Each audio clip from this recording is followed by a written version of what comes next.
Paris, Ambition, and Seduction. This is the world of Bel-Ami by Guy de Maupassant. A tale of a young man's ruthless rise through Parisian society, where charm and manipulation are his greatest weapons.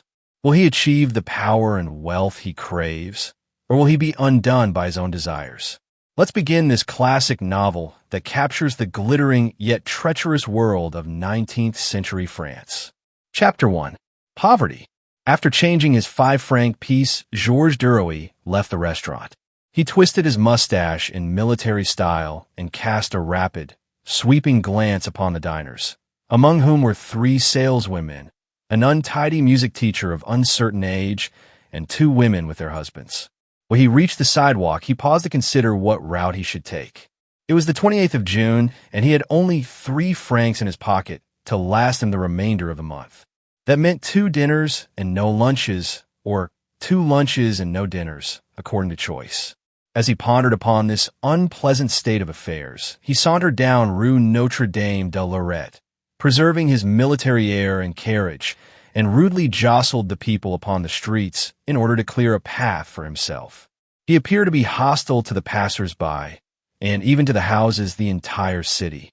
Tall, well-built, fair with blue eyes, a curled mustache, hair naturally wavy and parted in the middle, he recalled the hero of the popular romances.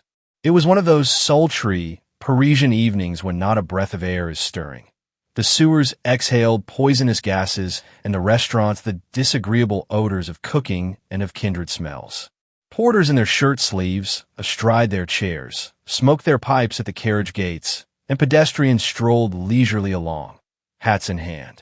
When Georges Duroy reached the boulevard, he halted again, undecided as to which road to choose. Finally, he turned toward the Madeleine and followed the tide of people. The large, well-patronized cafes tempted Duroy, but were he to drink only 2 glasses of beer in an evening, farewell to the meager supper the following night. Yet he said to himself, "I will take a glass at the Americain. By Jove, I am thirsty." He glanced at men seated at the tables, men who could afford to slake their thirst, and he scowled at them. "Rascals," he muttered. If he could have caught one of them at a corner in the dark, he would have choked him without a scruple. He recalled the 2 years spent in Africa and the manner in which he had extorted money from the Arabs.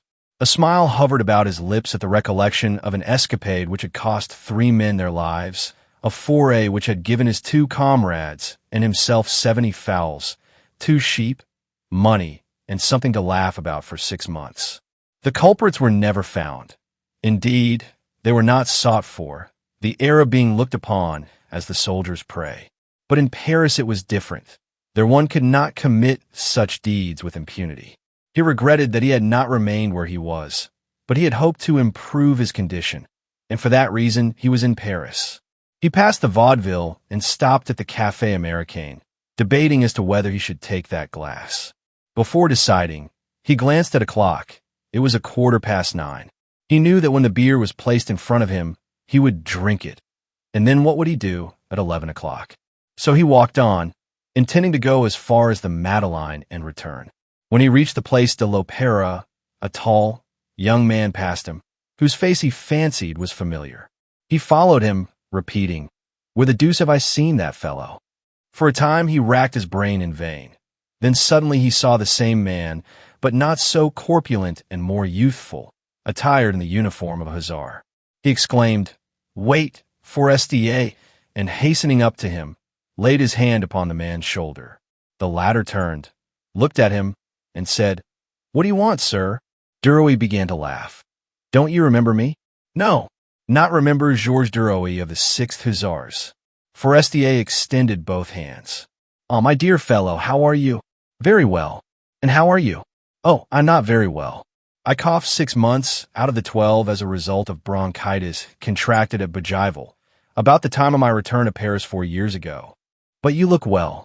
Forestier, taking his former comrade's arm, told him of his malady, of the consultations, the opinions and the advice of the doctors, and of the difficulty of following their advice in his position. They ordered him to spend the winter in the South, but how could he? He was married and was a journalist in a responsible editorial position. I managed the political department on La Vie Française. I I report the doings of the Senate for Le Salat, and from time to time I write for La Planète. That is what I am doing." Duroy, in surprise, glanced at him. He was very much changed. Formerly Forestier had been thin, giddy, noisy, and always in good spirits. But 3 years of life in Paris had made another man of him. Now he was stout and serious, and his hair was gray on his temples, although he could not number more than 27 years. Forestier asked, "Where are you going?" Duroy replied, "Nowhere in particular." "Very well. Will you accompany me to the Vie Française where I have some proofs to correct, and afterward take a drink with me?" "Yes, gladly." They walked along arm in arm with that familiarity which exists between schoolmates and brother officers. "What are you doing in Paris?" asked Forestier. Duroy shrugged his shoulders. "Dying of hunger, simply. When my time was up, I came hither to make my fortune, or rather to live in Paris. And for 6 months I have been employed in a railroad office at 1,500 francs a year." Forestier murmured, "That is not very much."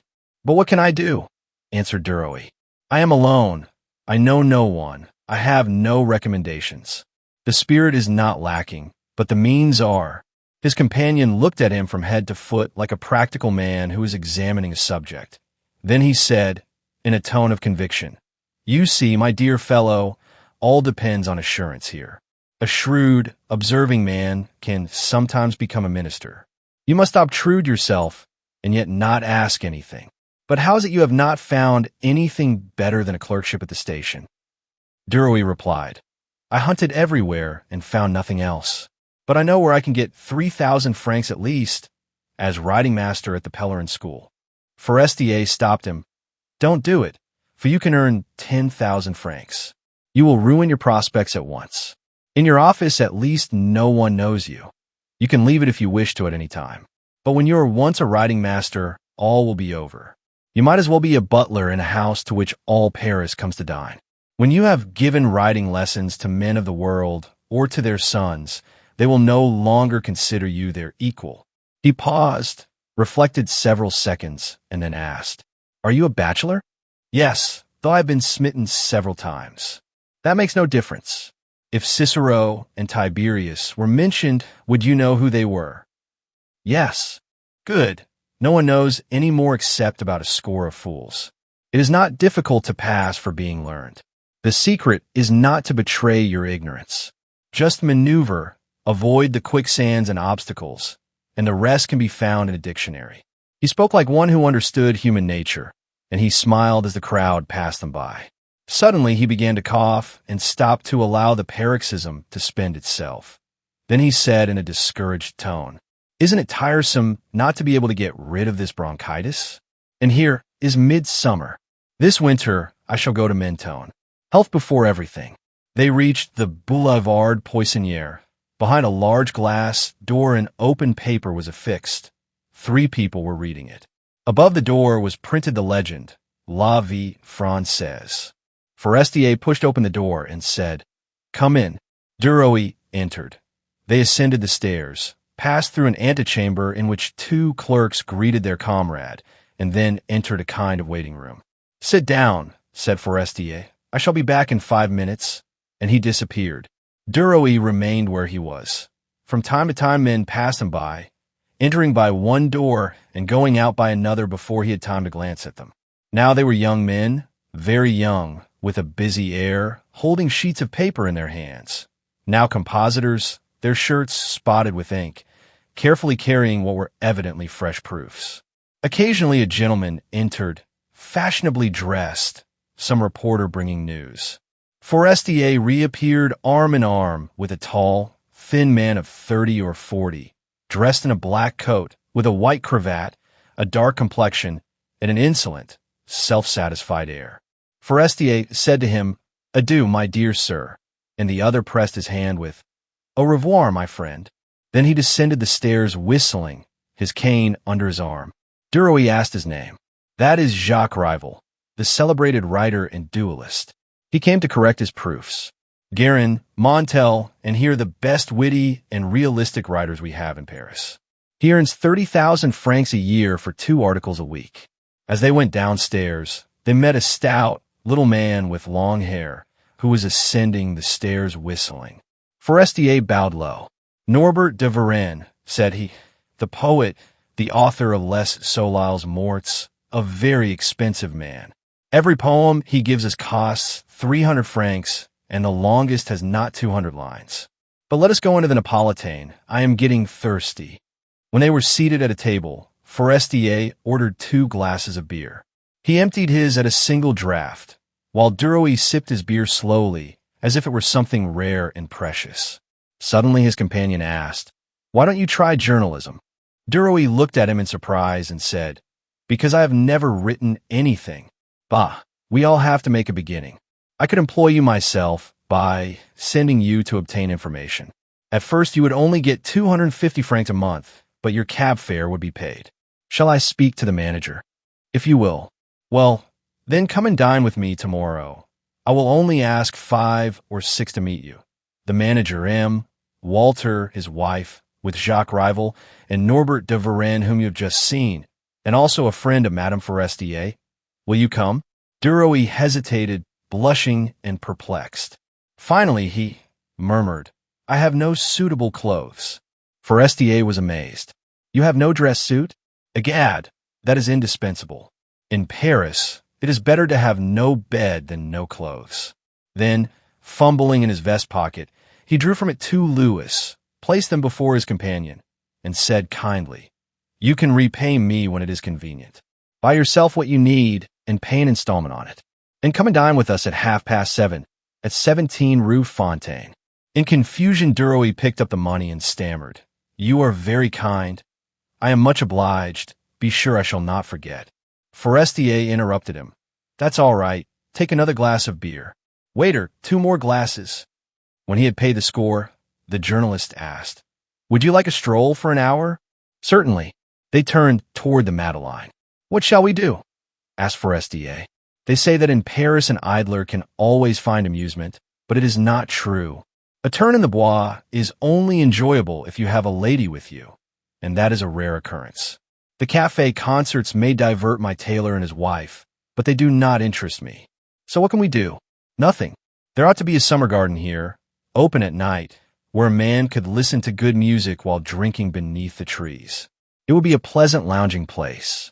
You could walk in alleys bright with electric light and seat yourself where you please to hear the music.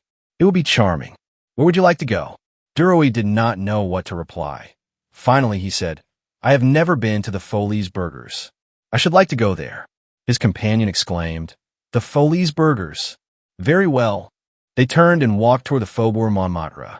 The brilliantly illuminated building loomed up before them. Forestier entered. Duroy stopped him. "We forgot to pass through the gate." The other replied in a consequential tone, "I never pay," and approached the box office. "Have you a good box?" "Certainly am, Forestier." He took the ticket handed him, pushed open the door, and they were within the hall. A cloud of tobacco smoke almost hid the stage and the opposite side of the theater. In the spacious foyer which led to the circular promenade, brilliantly dressed women mingled with black-coated men. Forestier forced his way rapidly through the throng and accosted an usher. "Box 17? This way, sir." The friends were shown into a tiny box, hung and carpeted in red, with 4 chairs upholstered in the same color. They seated themselves. To their right and left were similar boxes. On the stage, 3 men were performing on trapezes. But Duroy paid no heed to them, his eyes finding more to interest them in the grand promenade.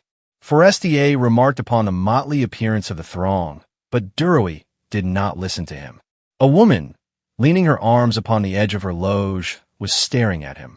She was a tall, voluptuous brunette, her face whitened with enamel, her black eyes penciled, and her lips painted. With a movement of her head, she summoned a friend who was passing, a blonde with auburn hair, likewise inclined to embonpoint, and said to her in a whisper intended to be heard, "There is a nice fellow." Forestier heard it, and said to Duroy with a smile, "You are lucky, my dear boy. My congratulations." The ci-devant soldier blushed and mechanically fingered the 2 pieces of gold in his pocket. The curtain fell, the orchestra played a valse, and Duroy said, "Shall we walk around the gallery?" "If you like."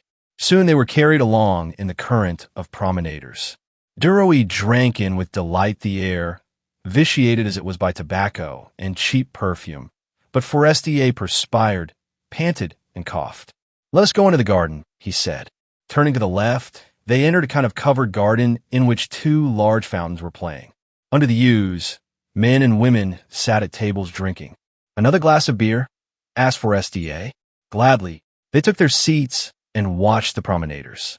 Occasionally a woman would stop and ask with a coarse smile, "What have you to offer, sir?" Forestier's invariable answer was, "A glass of water from the fountain." And the woman would mutter, "Go along," and walk away. At last the brunette reappeared, arm in arm with the blonde. They made a handsome couple.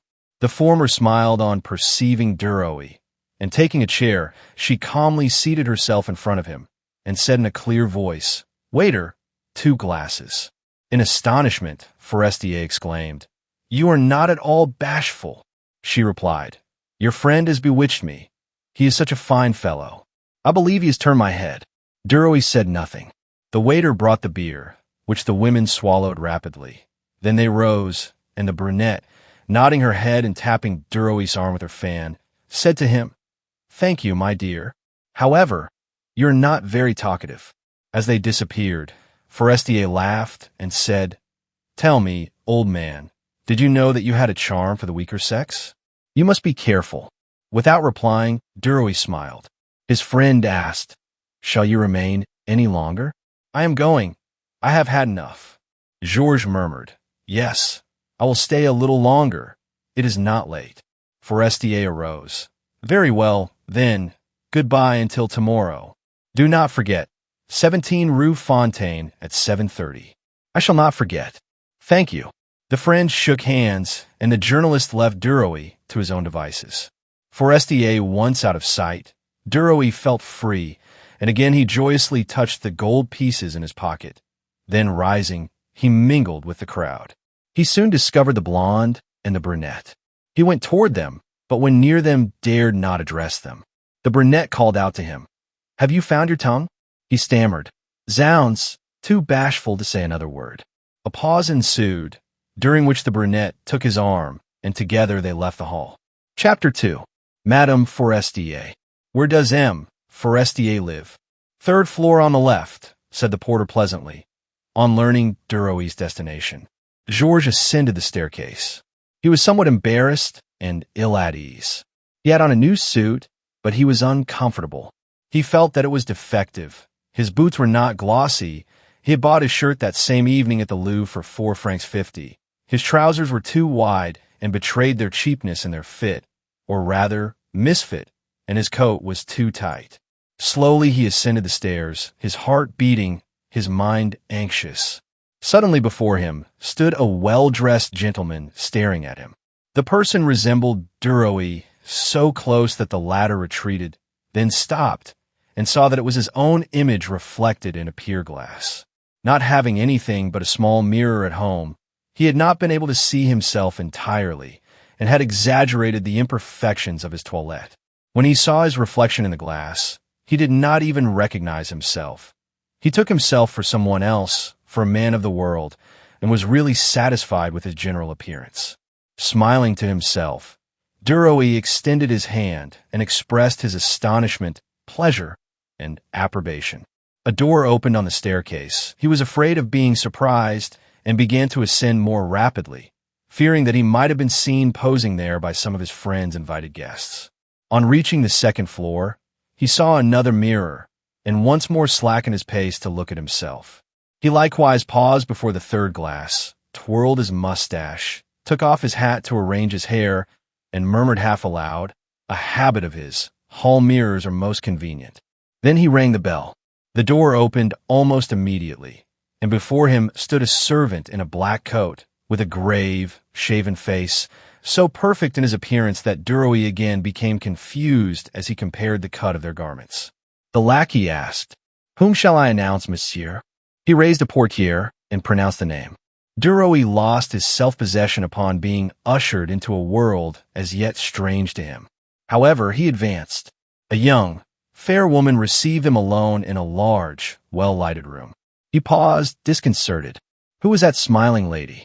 He remembered that Forestier was married, and the thought that the handsome blonde was his friend's wife rendered him awkward and ill at ease.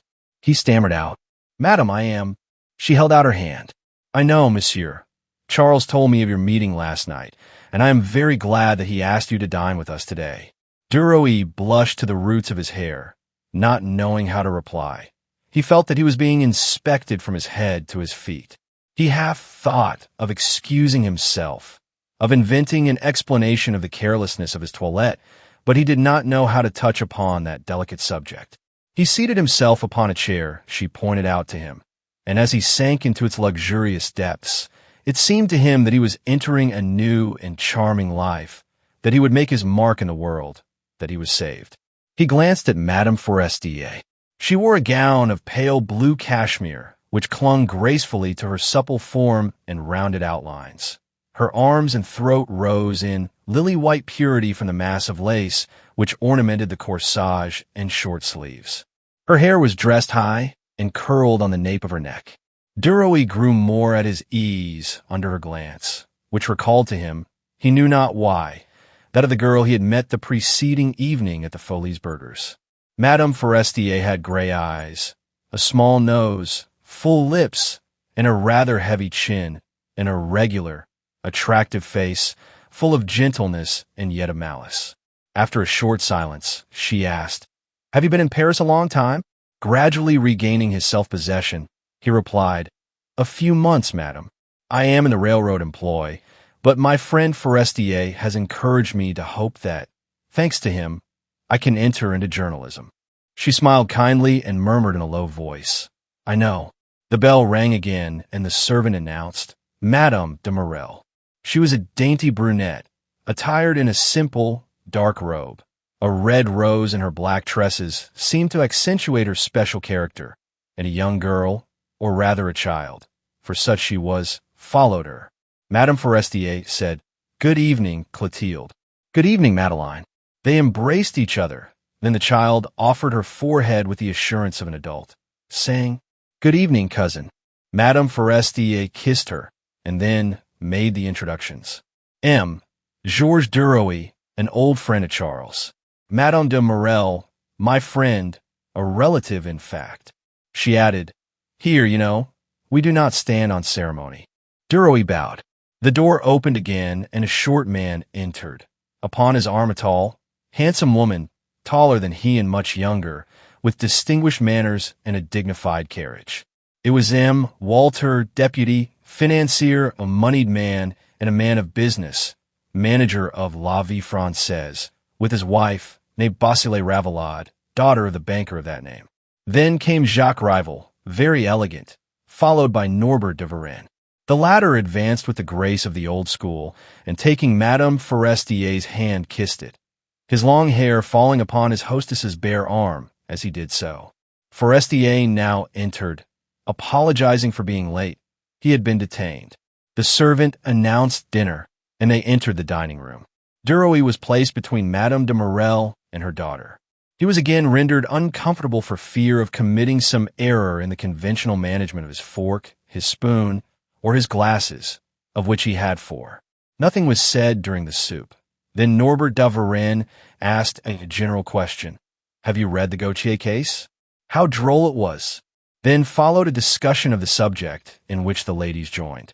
Then a duel was mentioned, and Jacques Rival led the conversation. That was his province. Duroy did not venture a remark, but occasionally glanced at his neighbor. A diamond upon a slight, golden thread depended from her ear. From time to time, she uttered a remark which evoked a smile upon his lips. Duroy sought vainly for some compliment to pay her. He busied himself with her daughter, filled her glass, waited upon her, and the child, more dignified than her mother, thanked him gravely, saying, "You are very kind, monsieur," while she listened to the conversation with a reflective air. The dinner was excellent, and everyone was delighted with it. The conversation returned to the colonization of Algeria. Walter uttered several jocose remarks. Forestier alluded to the article he had prepared for the Morrow, Jacques Rival declared himself in favor of a military government with grants of land to all the officers after 30 years of colonial service. In that way, said he, you can establish a strong colony, familiar with and liking the country, knowing its language, and able to cope with all those local yet grave questions which invariably confront newcomers. Norbert de Varenne interrupted. Yes, they would know everything, except agriculture. They would speak Arabic, but they would not know how to transplant beetroot and how to sow wheat. They would be strong in fencing, but weak in the art of farming. On the contrary, the new country should be open to everyone. Intelligent men would make positions for themselves. The others would succumb. It is a natural law. A pause ensued. Everyone smiled. Georges Duroy, startled at the sound of his own voice, as if he had never heard it, said, "What is needed the most down there is good soil. Really fertile land costs as much as it does in France, and is bought by wealthy Parisians. The real colonists, the poor, are generally cast out into the desert, where nothing grows for lack of water." All eyes turned upon him. He colored. Walter asked, "Do you know Algeria, sir?" He replied, "Yes, sir. I was there 28 months. Leaving the subject of colonization, Norbert de Varenne questioned him as to some of the Algerian customs. Georges spoke with animation. Excited by the wine and the desire to please, he related anecdotes of the regiment, of Arabian life, and of the war. Madame Walter murmured to him in her soft tones, "You could write a series of charming articles." Forestier took advantage of the situation to say to him, "Walter, my dear sir, I spoke to you a short while since of Georges Duroy, and asked you to permit me to include him on the staff of political reporters. Since Marambot has left us, I have had no one to take urgent and confidential reports, and the paper is suffering by it." Walter put on his spectacles in order to examine Duroy. Then he said, "I am convinced that Duroy is original, and if he will call upon me tomorrow at 3 o'clock, we will arrange matters."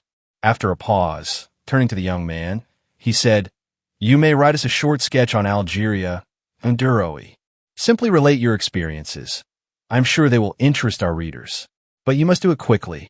Madame Walter added with her customary, serious grace, "You will have a charming title, Souvenirs of a Soldier in Africa." "Will he not?" Norbert, the old poet who had attained renown late in life, disliked and mistrusted newcomers. He replied dryly, "Yes, excellent, provided that it is written in the right key, for there lies the great difficulty." Madame Forestier cast upon Duroy a protecting and smiling glance which seemed to say, "You shall succeed." The servant filled the glasses with wine, and Forestier proposed the toast, "To the long prosperity of la vie française." Duroy felt superhuman strength within him, infinite hope, and invincible resolution. He was at his ease now among these people. His eyes rested upon their faces with renewed assurance, and for the first time he ventured to address his neighbor. "You have the most beautiful earrings I have ever seen." She turned toward him with a smile. "It is a fancy of mine to wear diamonds like this, simply on a thread."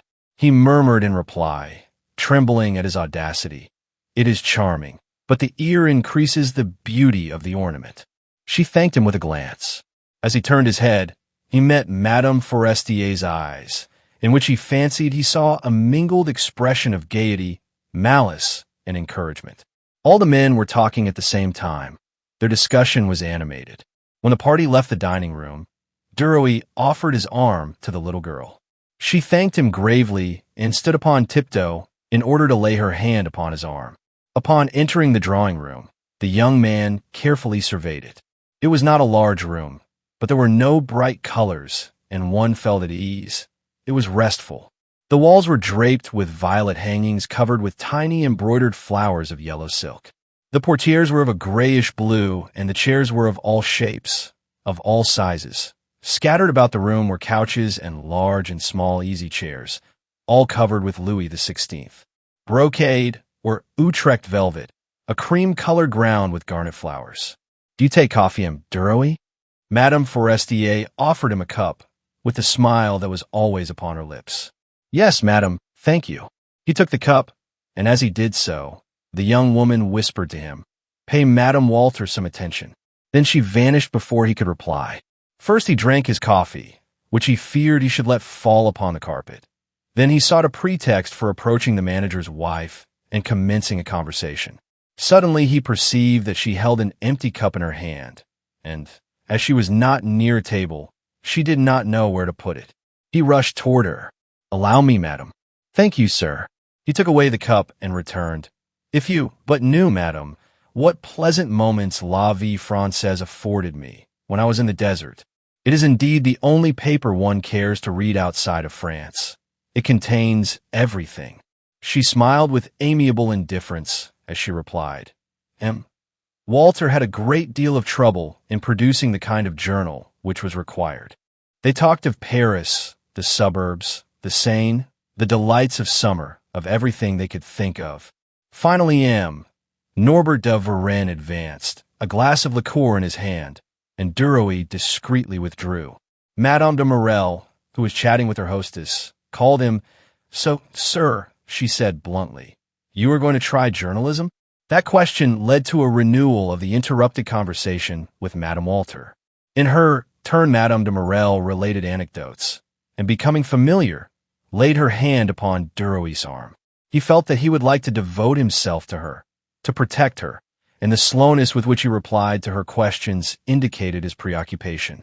Suddenly, without any cause, Madame de Morel called, "Laurine," and the girl came to her. "Sit down here, my child.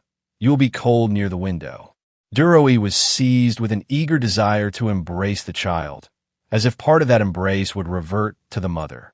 He asked in a gallant, yet paternal tone, "Will you permit me to kiss you, mademoiselle?" The child raised her eyes with an air of surprise. Madame de Morel said with a smile, "Reply, I will allow you today, monsieur, but not all the time." Seating himself, Duroy took Laurine upon his knee and kissed her lips and her fine wavy hair. Her mother was surprised. "Well, that is strange. Ordinarily, she only allows ladies to caress her. You are irresistible, monsieur." Duroy colored, but did not reply. When Madame Forestier joined them, a cry of astonishment escaped her. "Well, Laurine has become sociable. What a miracle." The young man rose to take his leave, fearing he might spoil his conquest by some awkward word. He bowed to the ladies, clasped and gently pressed their hands, and then shook hands with the men. He observed that Jacques Rivals was dry and warm and responded cordially to his pressure. Norbert de Varenne's was moist and cold and slipped through his fingers. Walter's was cold and soft, without life, expressionless. Forestier's fat and warm. His friend whispered to him, "Tomorrow at 3 o'clock. Do not forget." "Never fear." When he reached the staircase, he felt like running down. His joy was so great. He went down 2 steps at a time, but suddenly on the second floor, in a large mirror, he saw a gentleman hurrying on, and he slackened his pace, as much ashamed as if he had been surprised in a crime. He surveyed himself some time with a complacent smile. Then, taking leave of his image, he bowed low, ceremoniously, as if saluting some grand personage. Chapter 3. First Attempts. When Georges Duroy reached the street, he hesitated as to what he should do. He felt inclined to stroll along, dreaming of the future and inhaling the soft night air. But the thought of the series of articles ordered by Walter occurred to him, and he decided to return home at once and begin work. He walked rapidly along until he came to Rue Boursault. The tenement in which he lived was occupied by 20 families of workingmen. And as he mounted the staircase, he experienced a sensation of disgust and a desire to live as wealthy men do. Duroy's room was on the 5th floor. He entered it, opened his window, and looked out. The view was anything but prepossessing. He turned away, thinking, "This won't do. I must go to work." So he placed his light upon the table and began to write. He dipped his pen into the ink and wrote at the head of his paper in a bold hand, "Souvenirs of a soldier in Africa." Then he cast about for the first phrase. He rested his head upon his hand and stared at the blank sheet before him. What should he say? Suddenly he thought, "I must begin with my departure," and he wrote, In 1874, about the 15th of May, when exhausted France was recruiting after the catastrophe of the terrible years. Here he stopped short, not knowing how to introduce his subject. After a few minutes' reflection, he decided to lay aside that page until the following day, and to write a description of Algiers. He began, "Algiers is a very clean city," but he could not continue. After an effort, he added, "It is inhabited partly by Arabs." Then he threw his pen upon the table and arose. He glanced around his miserable room. Mentally, he rebelled against his poverty and resolved to leave the next day. Suddenly, the desire to work came on him, and he tried to begin the article again. He had vague ideas of what he wanted to say, but he could not express his thoughts in words. Convinced of his inability, he arose once more, his blood coursing rapidly through his veins. He turned to the window just as the train was coming out of the tunnel, and his thoughts reverted to his parents. He saw their tiny home on the heights overlooking Rouen and the valley of the Seine. His father and mother kept an inn, La Bellevue, at which the citizens of the faubourgs took their lunches on Sundays. They had wished to make a gentleman of their son and had sent him to college. His studies completed, he had entered the army with the intention of becoming an officer, a colonel, or a general. But becoming disgusted with military life, he determined to try his fortune in Paris. When his time of service had expired, he went thither, with what results we have seen. He awoke from his reflections as the locomotive whistled shrilly, closed his window, and began to disrobe, muttering, "Bah, I shall be able to work better tomorrow morning. My brain is not clear tonight. I have drunk a little too much. I can't work well under such circumstances." He extinguished his light and fell asleep. He awoke early and, rising, opened his window to inhale the fresh air. In a few moments, he seated himself at his table, dipped his pen in the ink, rested his head upon his hand and thought, but in vain. However, he was not discouraged, but in thought reassured himself. "Bah, I am not accustomed to it. It is a profession that must be learned like all professions. Someone must tell me the first time. I'll go to Forestier. He'll start my article for me in 10 minutes. When he reached the street, Duroy decided that it was rather early to present himself at his friend's house. So he strolled along under the trees on one of the boulevards for a time. On arriving at Forestier's door, he found his friend going out. "You here, at this hour? Can I do anything for you?" Duroy stammered in confusion. I cannot write that article on Algeria that M. Walter wants. It is not very surprising, seeing that I have never written anything. It requires practice. I could write very rapidly, I am sure, if I could make a beginning. I have the ideas, but I cannot express them." He paused and hesitated. Forestier smiled maliciously.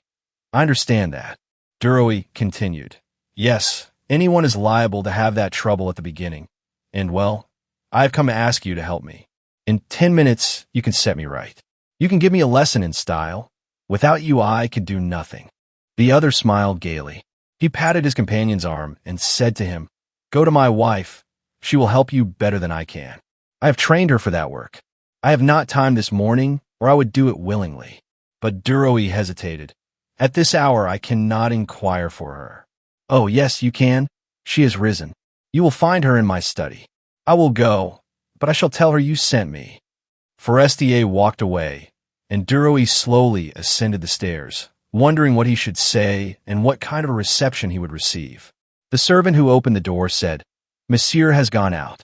Duroy replied, "Ask Madame Forestier if she will see me, and tell her that M. Forestier, whom I met on the street, sent me."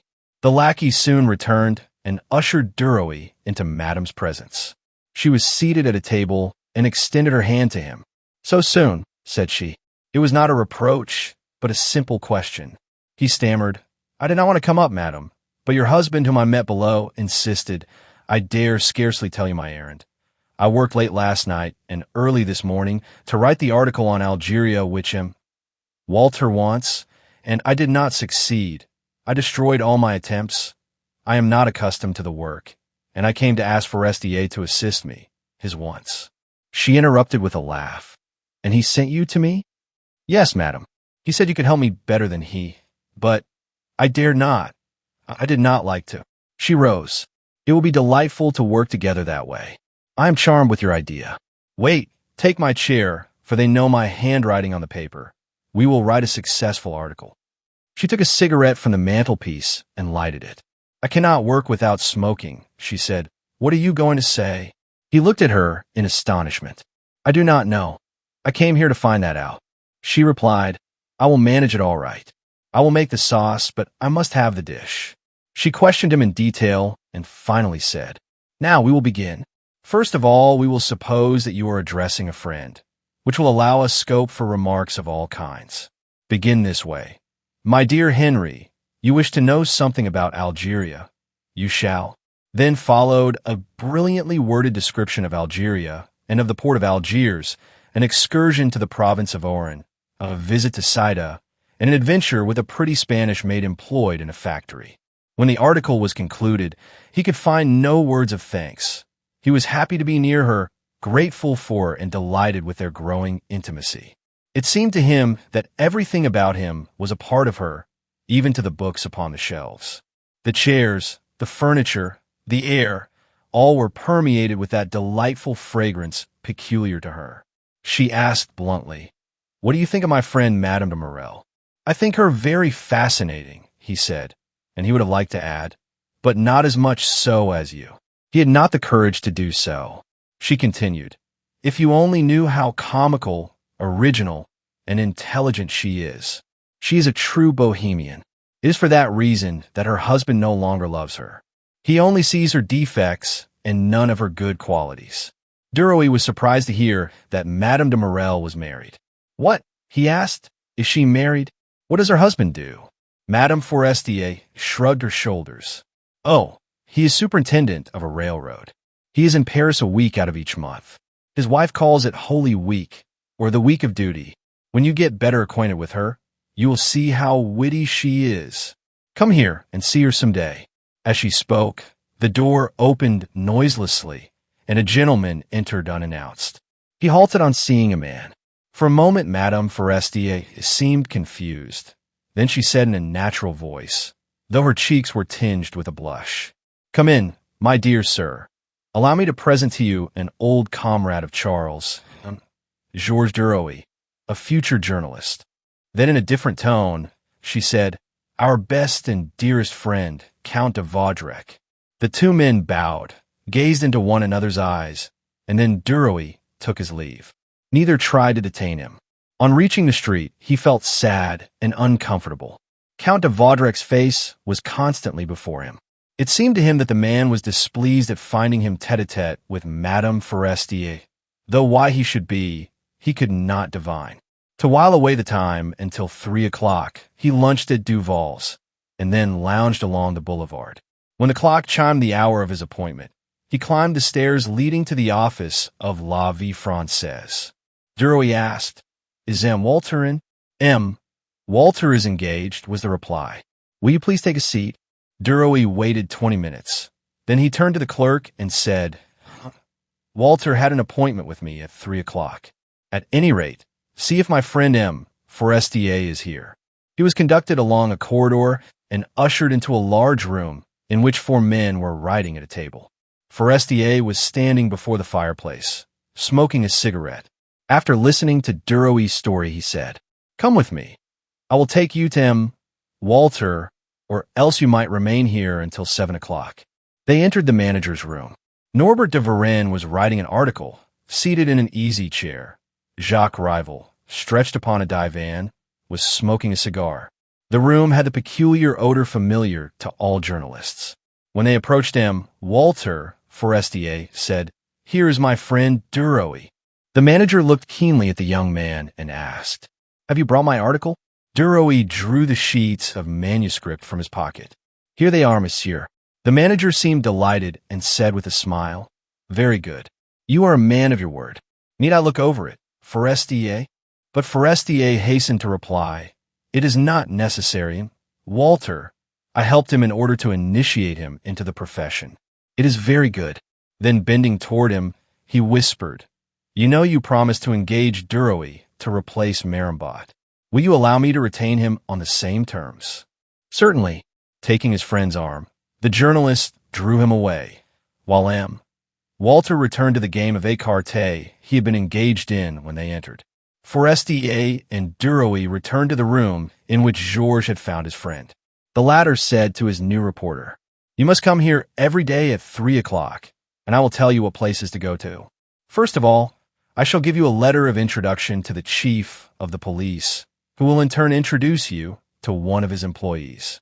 You can arrange with him for all important news, official and semi-official. For details, you can apply to Saint Potin, who is posted. You will see him tomorrow. Above all, you must learn to make your way everywhere in spite of closed doors. You will receive 200 francs a month, 2 sous a line for original matter, and 2 sous a line for articles you are ordered to write on different subjects." "What shall I do today?" asked Duroy. "I have no work for you today. You can go if you wish to. And now our article—" "Oh, do not worry about it. I will correct the proofs. Do the rest tomorrow, and come here at 3 o'clock, as you did today." And after shaking hands, Duroy descended the staircase with a light heart. Chapter 4. Duroy learned something. Georges Duroy did not sleep well. So anxious was he to see his article in print. He rose at daybreak and was on the street long before the newsboys. When he secured a paper and saw his name at the end of a column in large letters, he became very much excited. He felt inclined to enact the part of the newsboy and cry out to the hurrying throng, "Buy this! It contains an article by me." He strolled along to a cafe and seated himself in order to read the article through. That done, he decided to go to the railroad office, draw his salary, and hand in his resignation.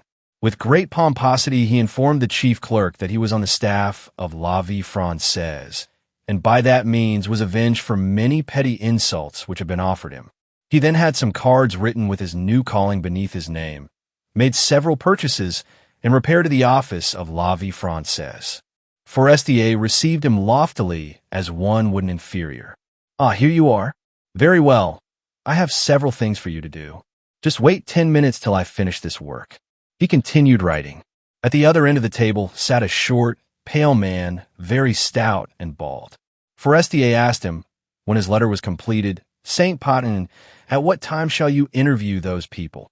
"At 4 o'clock. Take Duroy, who is here, with you, and initiate him into the business." "Very well." Then turning to his friend, Forestier added, "Have you brought the other paper on Algeria? The article this morning was very successful." Duroy stammered, "No, I thought I should have time this afternoon. I had so much to do. I could not." The other shrugged his shoulders. "If you're not more careful, you will spoil your future. Walter counted on your copy. I will tell him it will be ready tomorrow. If you think you will be paid for doing nothing, you are mistaken." After a pause, he added, "You should strike while the iron is hot." Saint Potin rose. "I am ready," said he. Forestier turned around in his chair and said to Duroy, "Listen, the Chinese General Li Thing Fao, stopping at the Continental, and Raja Tapazib Pali, stopping at Hotel Bishop, have been in Paris 2 days. You must interview them." Addressing Saint Potin, he said, "Do not forget the principal points I indicated to you. Ask the General and the Raja their opinions on the dealings of England in the extreme East, their ideas of their system of colonization and government, their hopes relative to the intervention of Europe and of France in particular." To Duroy, he said, "Observe what Saint Potin says. He is an excellent reporter, and try to learn how to draw out a man in 5 minutes." Then he resumed his work. The two men walked down the boulevard together, while Saint Potin gave Duroy a sketch of all the officials connected with the paper, sparing no one in his criticism. When he mentioned Forestier, he said, as for him, he was fortunate in marrying his wife. Duroy asked, "What about his wife?" Saint Potin rubbed his hands. "Oh, she's beloved by an old fellow named Vaudrec. He dotes upon her." Duroy felt as if he would like to box Saint Potin's ears. To change the subject, he said, "It seems to me that it is late, and we have 2 noble lords to call upon." Saint Potin laughed. "You are very innocent. Do you think that I'm going to interview that Chinese and that Indian? As if I did not know better than they do what they should think to please the readers of La Vie Française. I have interviewed 500 Chinese, Prussians, Hindus, Chileans, and Japanese. They all say the same thing. I need only copy my article on the last Comer, word for word, changing the heading, names, titles, and ages. And that there must be no error, or I shall be hauled over the coals by the Figaro or Gaulois. But on that subject, the porter of the hotels will post me in 5 minutes. We will smoke our cigars and stroll in that direction. Total, 100 sous for cab fare. That is the way, my dear fellow. When they arrived at the Madeleine, Saint Potin said to his companion, "If you have anything to do, I do not need you." Duroy shook hands with him and walked away. The thought of the article he had to write that evening haunted him. Mentally, he collected the material as he wended his way to the café at which he dined. Then he returned home and seated himself at his table to work. Before his eyes was the sheet of blank paper, but all the material he had amassed had escaped him. After trying for an hour, and after filling 5 pages with sentences which had no connection one with the other, he said, "I am not yet familiar with the work. I must take another lesson." At 10 o'clock the following morning, he rang the bell at his friend's house. The servant who opened the door said, "Monsieur is busy." Duroy had not expected to find Forestier at home. However, he said, "Tell him it is M. Duroy on important business." In the course of 5 minutes, he was ushered into the room in which he had spent so happy a morning. In the place Madame Forestier had occupied, her husband was seated writing, while Madame Forestier stood by the mantelpiece and dictated to him, a cigarette between her lips. Duroy paused upon the threshold and murmured, I beg your pardon, I am interrupting you." His friend growled angrily. "What do you want again? Make haste, we are busy." Georges stammered, "It is nothing." But Forestier persisted. "Come, we're losing time. You did not force your way into the house for the pleasure of bidding us good morning." Duroy, in confusion, replied, "No, it is this. I cannot complete my article, and you were so kind the last time that I hoped, that I dared to come." Forestier interrupted with, "So you think I will do your work, and that you have only to take the money? Well, that is fine." His wife smoked on without interfering. Duroy hesitated. "Excuse me. I thought." Then in a clear voice he said, "I beg 1,000 pardons, madam, and thank you very much for the charming article you wrote for me yesterday." Then he bowed and said to Charles, "I will be at the office at 3 o'clock." He returned home, saying to himself, "Very well, I will write it alone, and they shall see." Scarcely had he entered than he began to write, anger spurring him on. In an hour he had finished an article, which was a chaos of absurd matter, and took it boldly to the office. Duroy handed Forestier his manuscript. "Here is the rest of Algeria." "Very well, I will hand it to the manager." "That will do." When Duroy and Saint Potin, who had some political information to look up, were in the hall, the latter asked, "Have you been to the cashier's room?" "No, why?" "Why? To get your pay? You should always get your salary a month in advance. One cannot tell what might happen. I will introduce you to the cashier." Duroy drew his 200 francs together with 28 francs for his article of the preceding day, which, in addition to what remained to him of his salary from the railroad office, left him 340 francs. He had never had so much, and he thought himself rich for an indefinite time. Saint Potin took him to the offices of 4 or 5 rival papers, hoping that the news he had been commissioned to obtain had been already received by them, and that he could obtain it by means of his diplomacy. When evening came, Duroy, who had nothing more to do, turned toward the Folies Burgers, and walking up to the office, he said, "My name is Georges Duroy. I am on the staff of La Vie Française. I was here the other night with M. Forestier, who promised to give me a pass. I do not know if he remembered it. The register was consulted, but his name was not inscribed upon it. However, the cashier, a very affable man, said to him, 'Come in, Duroy, and speak to the manager yourself. He will see that everything is all right.' He entered and almost at once came upon Rachel, the woman he had seen there before. She approached him. 'Good evening, my dear. Are you well?' 'Very well. How are you?' 'I'm not ill. I have dreamed of you twice since the other night.' Duroy smiled. 'What does that mean?' 'That means that I like you.' She raised her eyes to the young man's face, took his arm, and leaning upon it, said, 'Let us drink a glass of wine and then take a walk.' I should like to go to the opera like this, with you, to show you off. At daybreak, he again sallied forth to obtain a vie française. He opened the paper feverishly. His article was not there. On entering the office several hours later, he said to him, "Walter, I was very much surprised this morning not to see my second article on Algeria." The manager raised his head and said sharply, "I gave it to your friend, Forestier, and asked him to read it. He was dissatisfied with it. It will have to be done over." Without a word, Duroy left the room and, entering his friend's office, brusquely asked, "Why did not my article appear this morning?" The journalist, who was smoking a cigar, said calmly, "The manager did not consider good and bade me return it to you to be revised. There it is." Duroy revised it several times, only to have it rejected. He said nothing more of his souvenirs, but gave his whole attention to reporting. He became acquainted behind the scenes at the theaters and in the halls and corridors of the Chamber of Deputies. He knew all the cabinet ministers, generals, police agents, princes, ambassadors, men of the world, Greeks, cabmen, waiters at cafes, and many others. In short, he soon became a remarkable reporter of great value to the paper, so M. Walter said. But as he only received 10 centimes a line in addition to his fixed salary of 200 francs, and as his expenses were large, he never had a sou. When he saw certain of his associates with their pockets full of money, he wondered what secret means they employed in order to obtain it.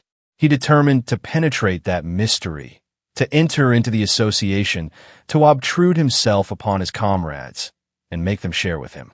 Often at evening, as he watched the trains pass his window, he dreamed of the conduct he might pursue. Chapter 5. The First Intrigue. 2 months elapsed. It was September. The fortune which Duroy had hoped to make so rapidly seemed to him slow in coming. Above all, he was dissatisfied with the mediocrity of his position. He was appreciated, but was treated according to his rank. Forestier himself no longer invited him to dinner, and treated him as an inferior. Often he had thought of making Madame Forestier a visit, but the remembrance of their last meeting restrained him. Madame de Morel had invited him to call, saying, "I am always at home about 3 o'clock." So one afternoon, when he had nothing to do, he proceeded toward her house. She lived on Rue Verneuil, on the 4th floor. A maid answered his summons and said, "Yes, Madame is at home, but I do not know whether she has risen." She conducted Duroy into the drawing-room, which was large, poorly furnished, and somewhat untidy. The shabby, threadbare chairs were ranged along the walls according to the servant's fancy, for there was not a trace visible of the care of a woman who loves her home. Duroy took a seat and waited some time. Then a door opened, and Madame de Morel entered hastily, clad in a Japanese dressing gown. She exclaimed, "How kind of you to come to see me. I was positive you had forgotten me." She held out her hand to him with a gesture of delight, and Duroy, quite at his ease in that shabby apartment, kissed it as he had seen Norbert de Varenne do. Examining him from head to foot, she cried, "How you have changed! Well, tell me the news." They began to chat at once as if they were old acquaintances, and in 5 minutes an intimacy, a mutual understanding, was established between those two beings alike in character and kind. Suddenly the young woman said in surprise, "It is astonishing how I feel with you. It seems to me as if I had known you 10 years. We shall undoubtedly become good friends. Would that please you?" He replied, "Certainly," with a smile more expressive than words. He thought her very bewitching in her pretty gown. When near Madame Forestier, whose impassive, gracious smile attracted yet held at a distance, and seemed to say, "I like you, yet take care," he felt a desire to cast himself at her feet, or to kiss the hem of her garment. When near Madame de Morel, he felt a more passionate desire. A gentle rap came at the door through which Madame de Morel had entered, and she cried, "You may come in, my darling." The child entered, advanced to Duroy, and offered him her hand. The astonished mother murmured, "That is a conquest." The young man, having kissed the child, seated her by his side, and with a serious air questioned her as to what she had done since they last met. She replied in a flute-like voice and with the manner of a woman. The clock struck 3. The journalist rose. "Come often," said Madame de Morel. "It has been a pleasant causerie. I shall always be glad to welcome you. Why do I never meet you at the Forestiers?" "For no particular reason. I am very busy. I hope, however, that we shall meet there one of these days." In the course of a few days, he paid another visit to the enchantress. The maid ushered him into the drawing room, and Laurine soon entered. She offered him not her hand but her forehead, and said, "Mamma wishes me to ask you to wait for her about 15 minutes, for she is not dressed. I will keep you company." Duroy, who was amused at the child's ceremonious manner, replied, "Indeed, mademoiselle, I shall be enchanted to spend a quarter of an hour with you." When a mother entered, they were in the midst of an exciting game, and Madame de Morel paused in amazement, crying, "Laurine playing? You are a sorcerer, sir." He placed the child, whom he had caught in his arms, upon the floor, kissed the lady's hand, and they seated themselves, the child between them. They tried to converse, but Laurine, usually so silent, monopolized the conversation, and her mother was compelled to send her to her room. When they were alone, Madame de Morel lowered her voice and said, "I have a great project. It is this. As I dine every week at the Foresters, I return it from time to time by inviting them to a restaurant. I do not like to have company at home. I am not so situated that I can have any. I know nothing about housekeeping or cooking. I prefer a life free from care. Therefore, I invite them to the cafe occasionally, but it is not lively when we are only three. I am telling you this in order to explain such an informal gathering. I should like you to be present at our Saturdays at the Café Riche at 7:30. Do you know the house?" Duroy accepted gladly. He left her in a transport of delight and impatiently awaited the day of the dinner. He was the first to arrive at the place appointed and was shown into a small private room, in which the table was laid for four. That table looked very inviting with its colored glasses, silver, and candelabra. Duroy seated himself upon a low bench. Forestier entered and shook hands with him with a cordiality he never evinced at the office. "The two ladies will come together," said he. "These dinners are truly delightful." Very soon the door opened, and Mesdames Forestier and de Morel appeared, heavily veiled, surrounded by the charming mystery necessary to a rendezvous in a place so public. As Duroy greeted the former, she took him to task for not having been to see her. Then she added with a smile, "Ah, you prefer Madame de Morel. The time passes more pleasantly with her." When the waiter handed the wine list to Forestier, Madame de Morel exclaimed, "Bring the gentlemen whatever they want. As for us, we want nothing but champagne."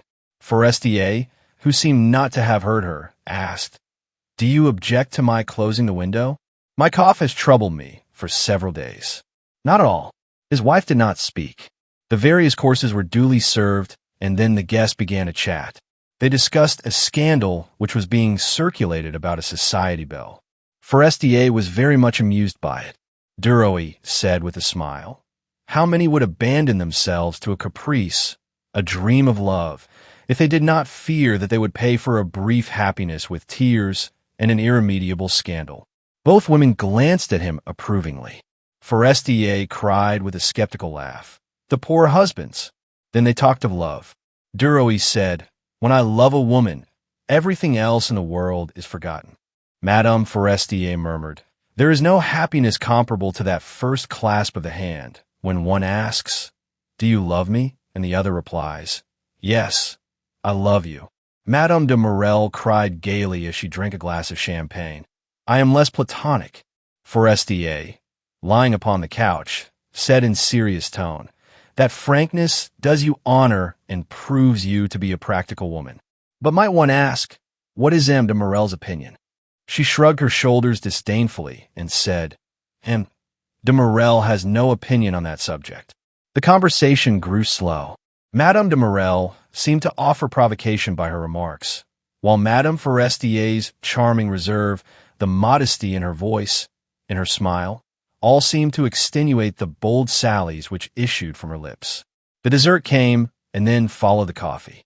The hostess and her guests lighted cigarettes, but Forestier suddenly began to cough. When the attack was over, he growled angrily, "These parties are not good for me. They are stupid. Let's go home." Madame de Morel summoned the waiter and asked for her bill. She tried to read it, but the figures danced before her eyes. She handed the paper to Duroy. "Here, pay it for me. I cannot see." At the same time, she put her purse in his hand. The total was 130 francs. Duroy glanced at the bill, and when it was settled, whispered, "How much shall I give the waiter?" "Whatever you like. I do not know." He laid 5 francs upon the plate and handed the purse to its owner, saying, "Shall I escort you home?" "Certainly. I am unable to find the house." They shook hands with the forestiers and were soon rolling along in a cab side by side. Duroy could think of nothing to say. He felt impelled to clasp her in his arms. If I should dare, what would she do, thought he. The recollection of their conversation at dinner emboldened, but the fear of scandal restrained him. Madame de Morel reclined silently in her corner. He would have thought her asleep, had he not seen her eyes glisten whenever a ray of light penetrated the dark recesses of the carriage. Of what was she thinking? Suddenly she moved her foot, nervously, impatiently. That movement caused him to tremble, and turning quickly, he cast himself upon her, seeking her lips with his. She uttered a cry, attempted to repulse him, and then yielded to his caresses as if she had not the strength to resist. The carriage stopped at her door, but she did not rise. She did not move, stunned by what had just taken place.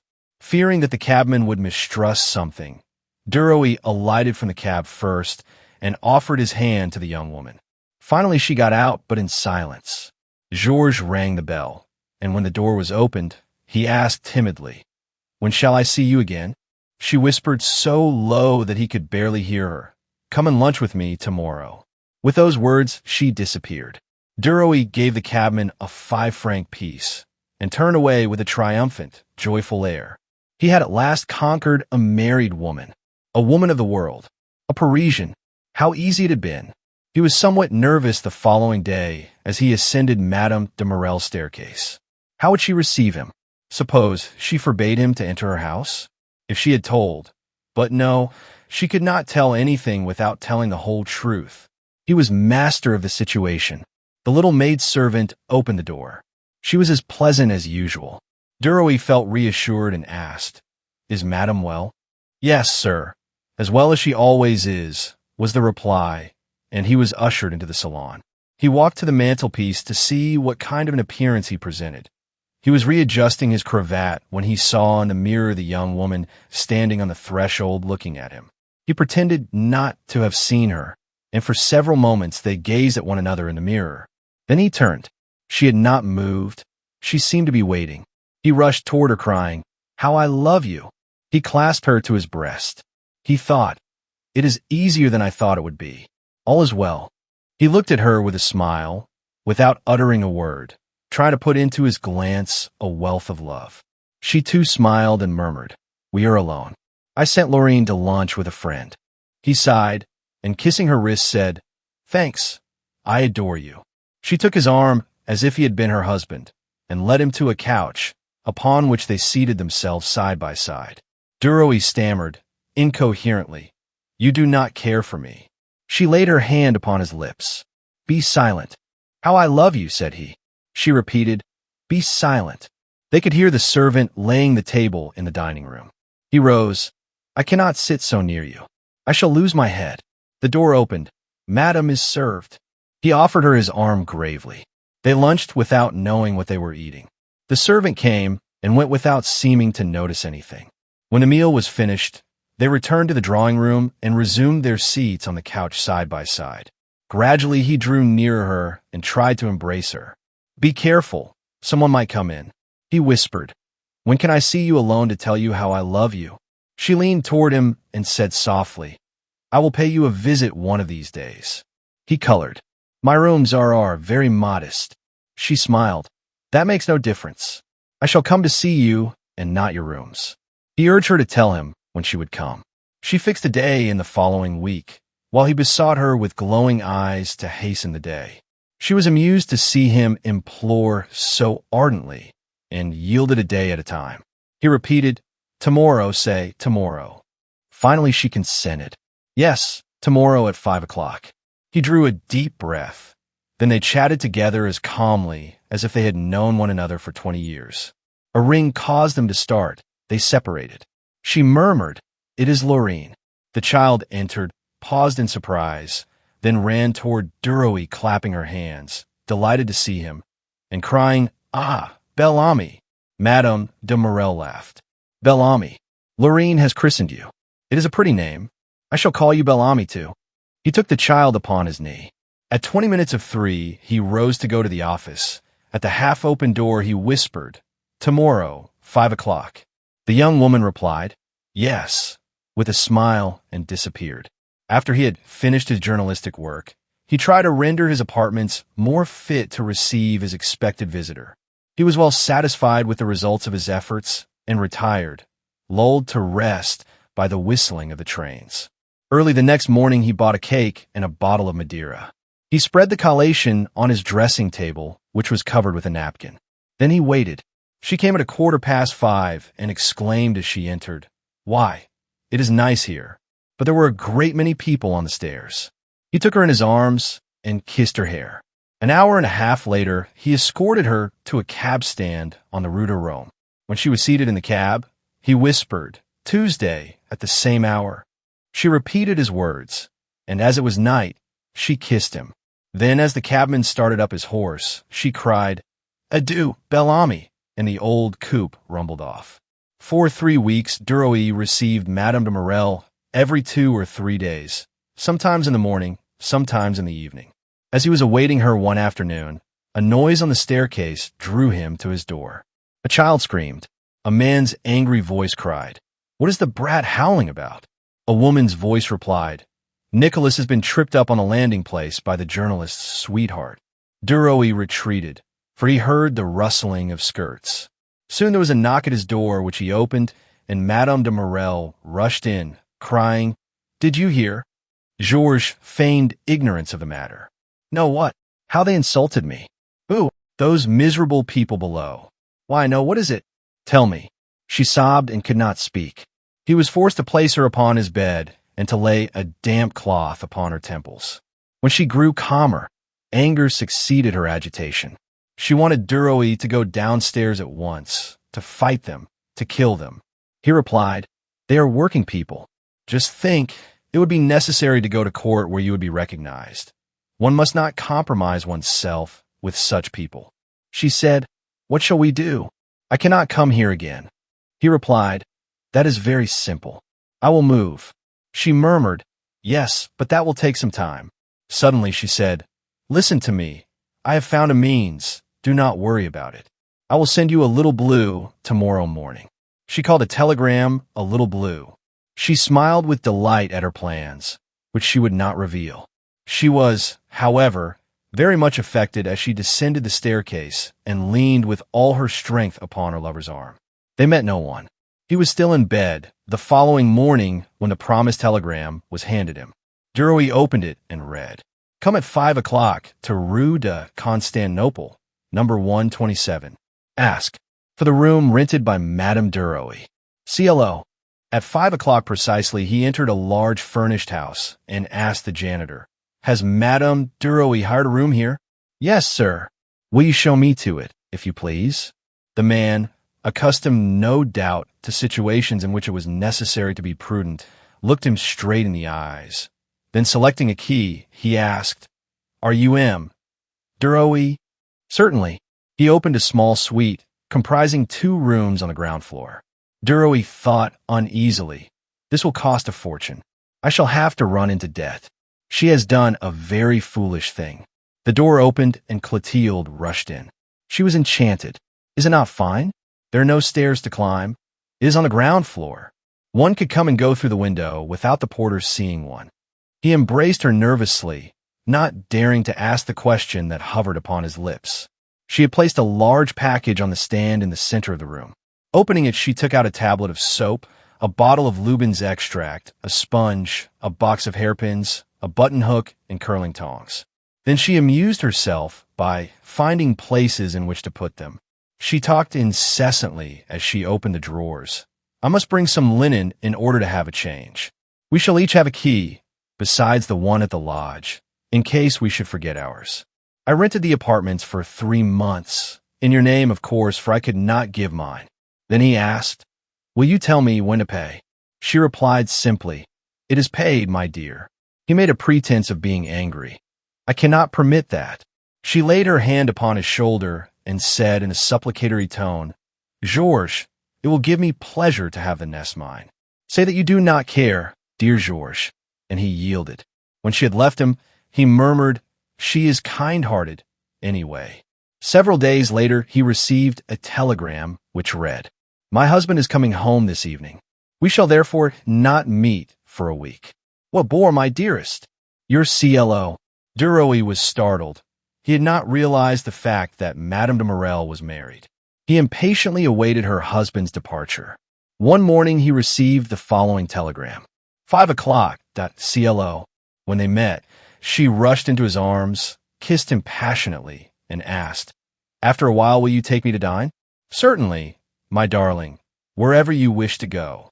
I should like to go to some restaurant frequented by the working classes.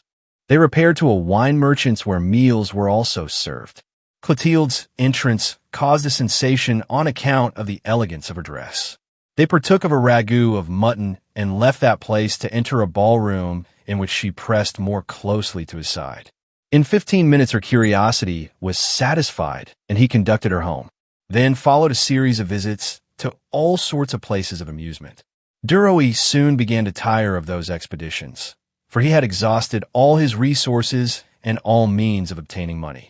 In addition to that, he owed Forestier 100 francs, Jacques Rival 300, and he was hampered with innumerable petty debts ranging from 20 francs to 100 sous. On the 14th of December, he was left without a sou in his pocket. As he had often done before, he did not lunch and spent the afternoon working at the office. At 4 o'clock, he received a telegram from Madame de Morel saying, Shall we dine together and afterward have a frolic? He replied at once, Impossible to dine. Then he added, But I will expect you at our apartments at 9 o'clock. Having sent a boy with a note in order to save the money for a telegram, he tried to think of some way by which he could obtain his evening meal. He waited until all of his associates had gone, and when he was alone, he rang for the porter, put his hand in his pocket, and said, Foucart, I have left my purse at home, and I have to dine at the Luxembourg. Lend me 50 sous to pay for my cab. The man handed him 3 francs and asked, Is that enough? Yes, thank you. Taking the coins, Duroy rushed down the staircase and dined at a cook shop. At 9 o'clock, Madame de Morel, whom he awaited in the tiny salon, arrived. She wished to take a walk, and he objected. His opposition irritated her. I shall go alone, then. Adieu. Seeing that the situation was becoming grave, he seized her hands and kissed them, saying, Pardon me, darling. I am nervous and out of sorts this evening.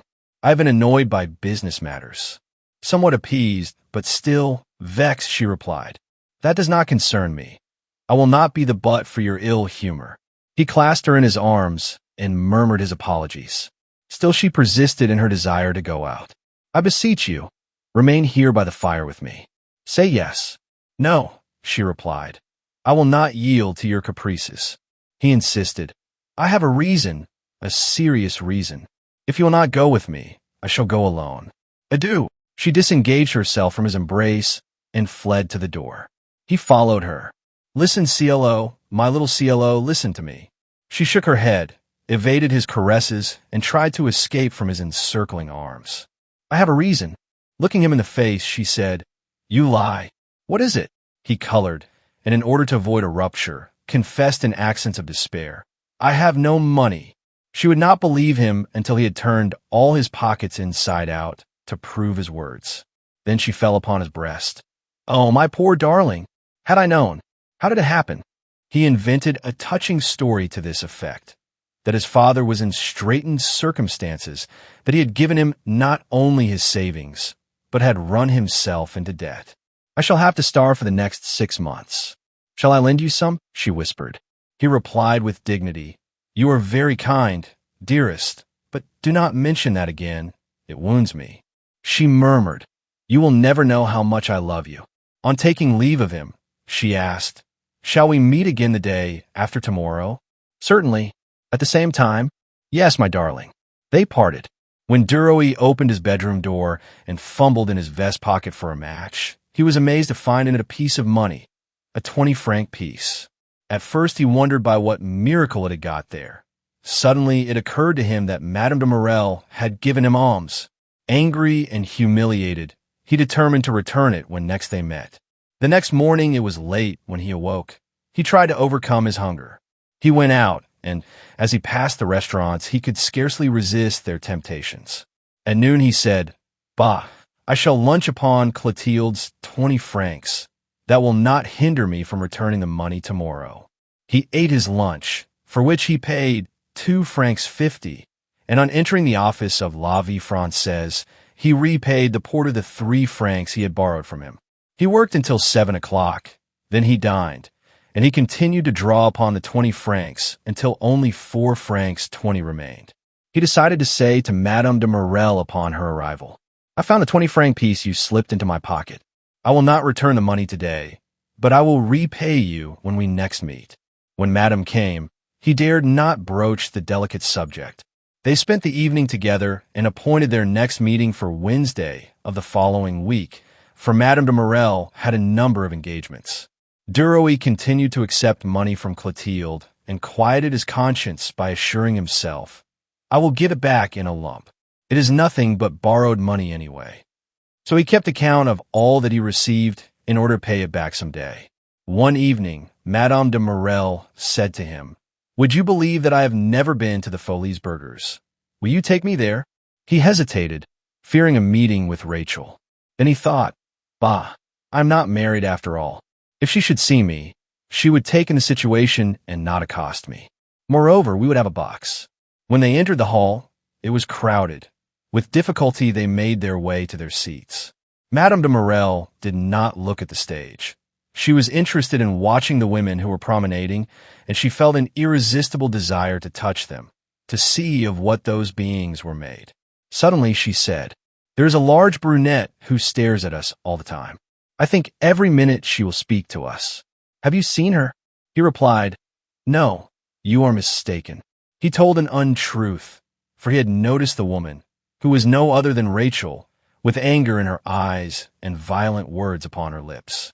Duroy had passed her when he and Madame de Morel entered, and she had said to him, "Good evening," in a low voice and with a wink which said, "I understand."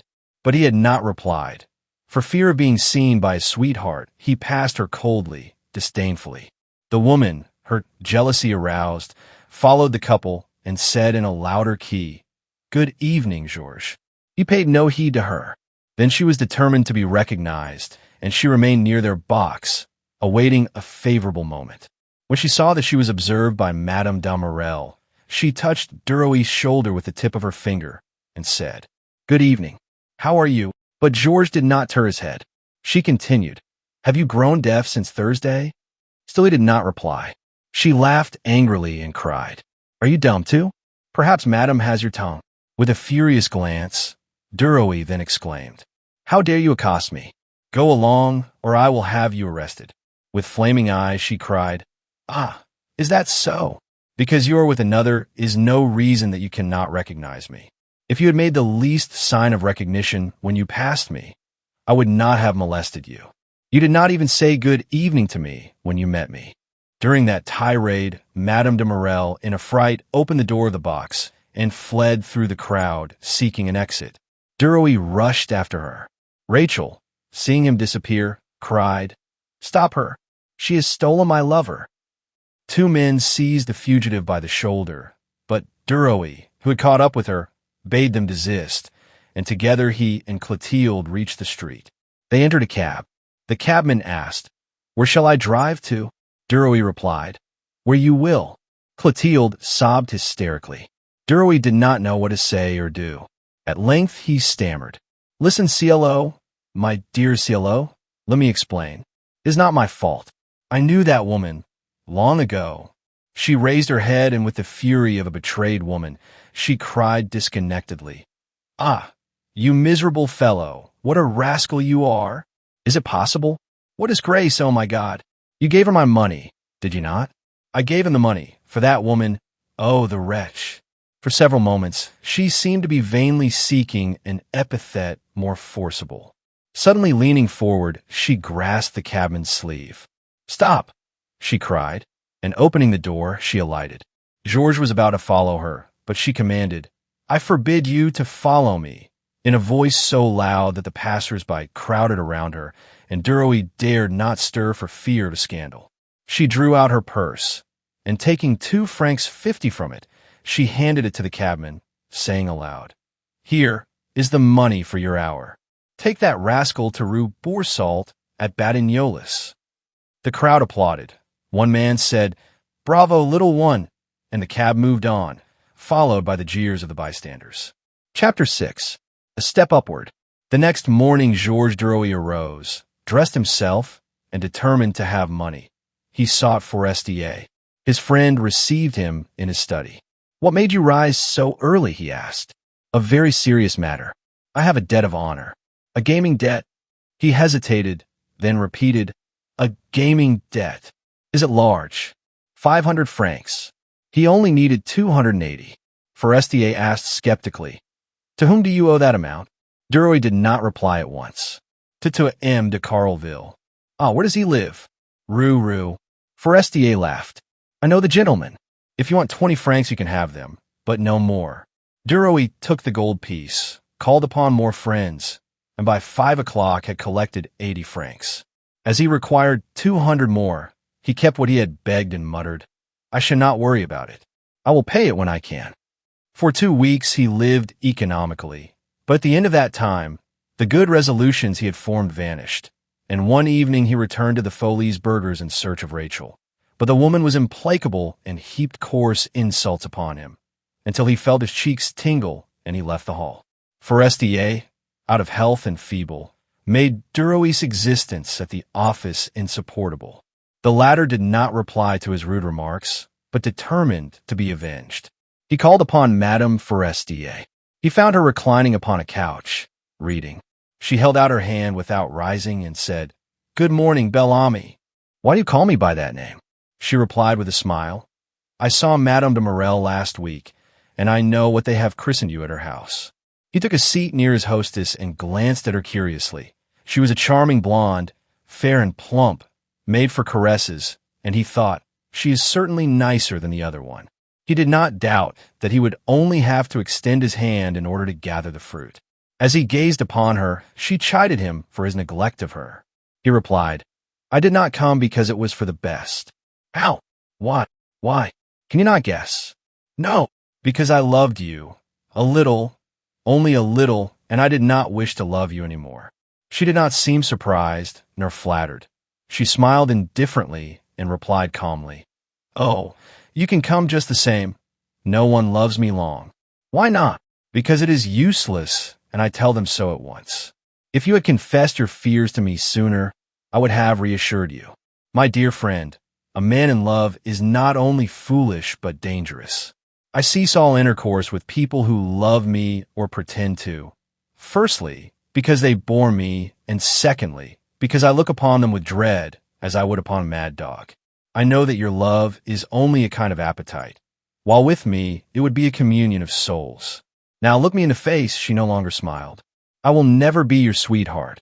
It is therefore useless for you to persist in your efforts. And now that I have explained, shall we be friends?" He knew that that sentence was irrevocable, and delighted to be able to form such an alliance as she proposed, he extended both hands, saying, "I am yours, madam, to do with as you will." He kissed her hands and, raising his head, said, "If I had found a woman like you, how gladly would I have married her." She was touched by those words, and in a soft voice, placing her hand upon his arm, she said, "I am going to begin my offices at once." "You are not diplomatic," she hesitated. "May I speak freely?" "Yes. Call upon Madame Walter, who has taken a fancy to you. But be guarded as to your compliments, for she is virtuous. You will make a better impression there by being careful in your remarks. I know that your position at the office is unsatisfactory, but do not worry. All their employees are treated alike."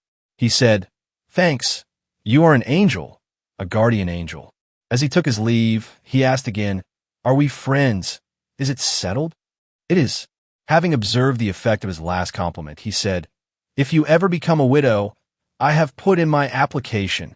Then he left the room hastily in order not to allow her time to be angry. Duroy did not like to call on Madame Walter, for he had never been invited, and he did not wish to commit a breach of etiquette. The manager had been kind to him, appreciated his services, employed him to do difficult work. Why should he not profit by that show of favor to call at his house? One day, therefore, he repaired to the market and bought 25 pairs.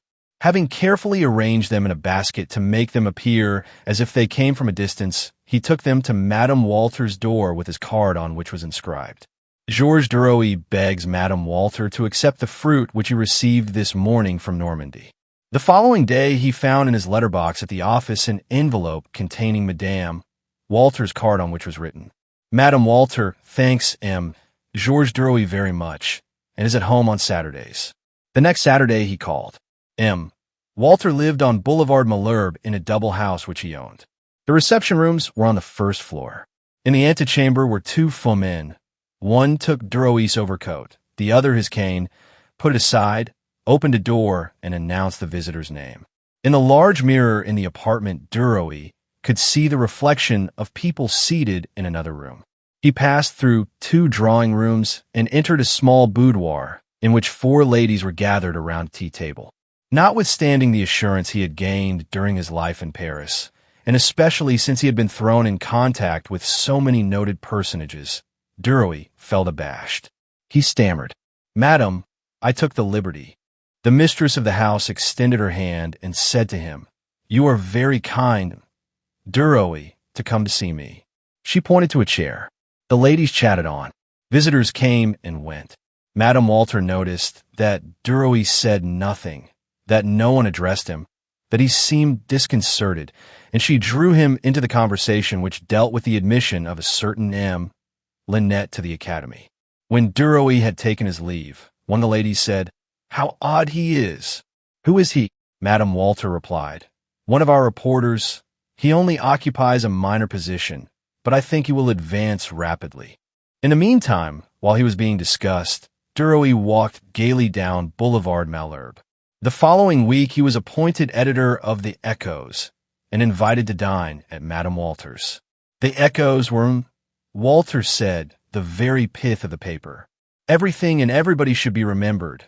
All countries, all professions, Paris and the provinces, the army, the arts, the clergy, the schools, the rulers, and the courtiers.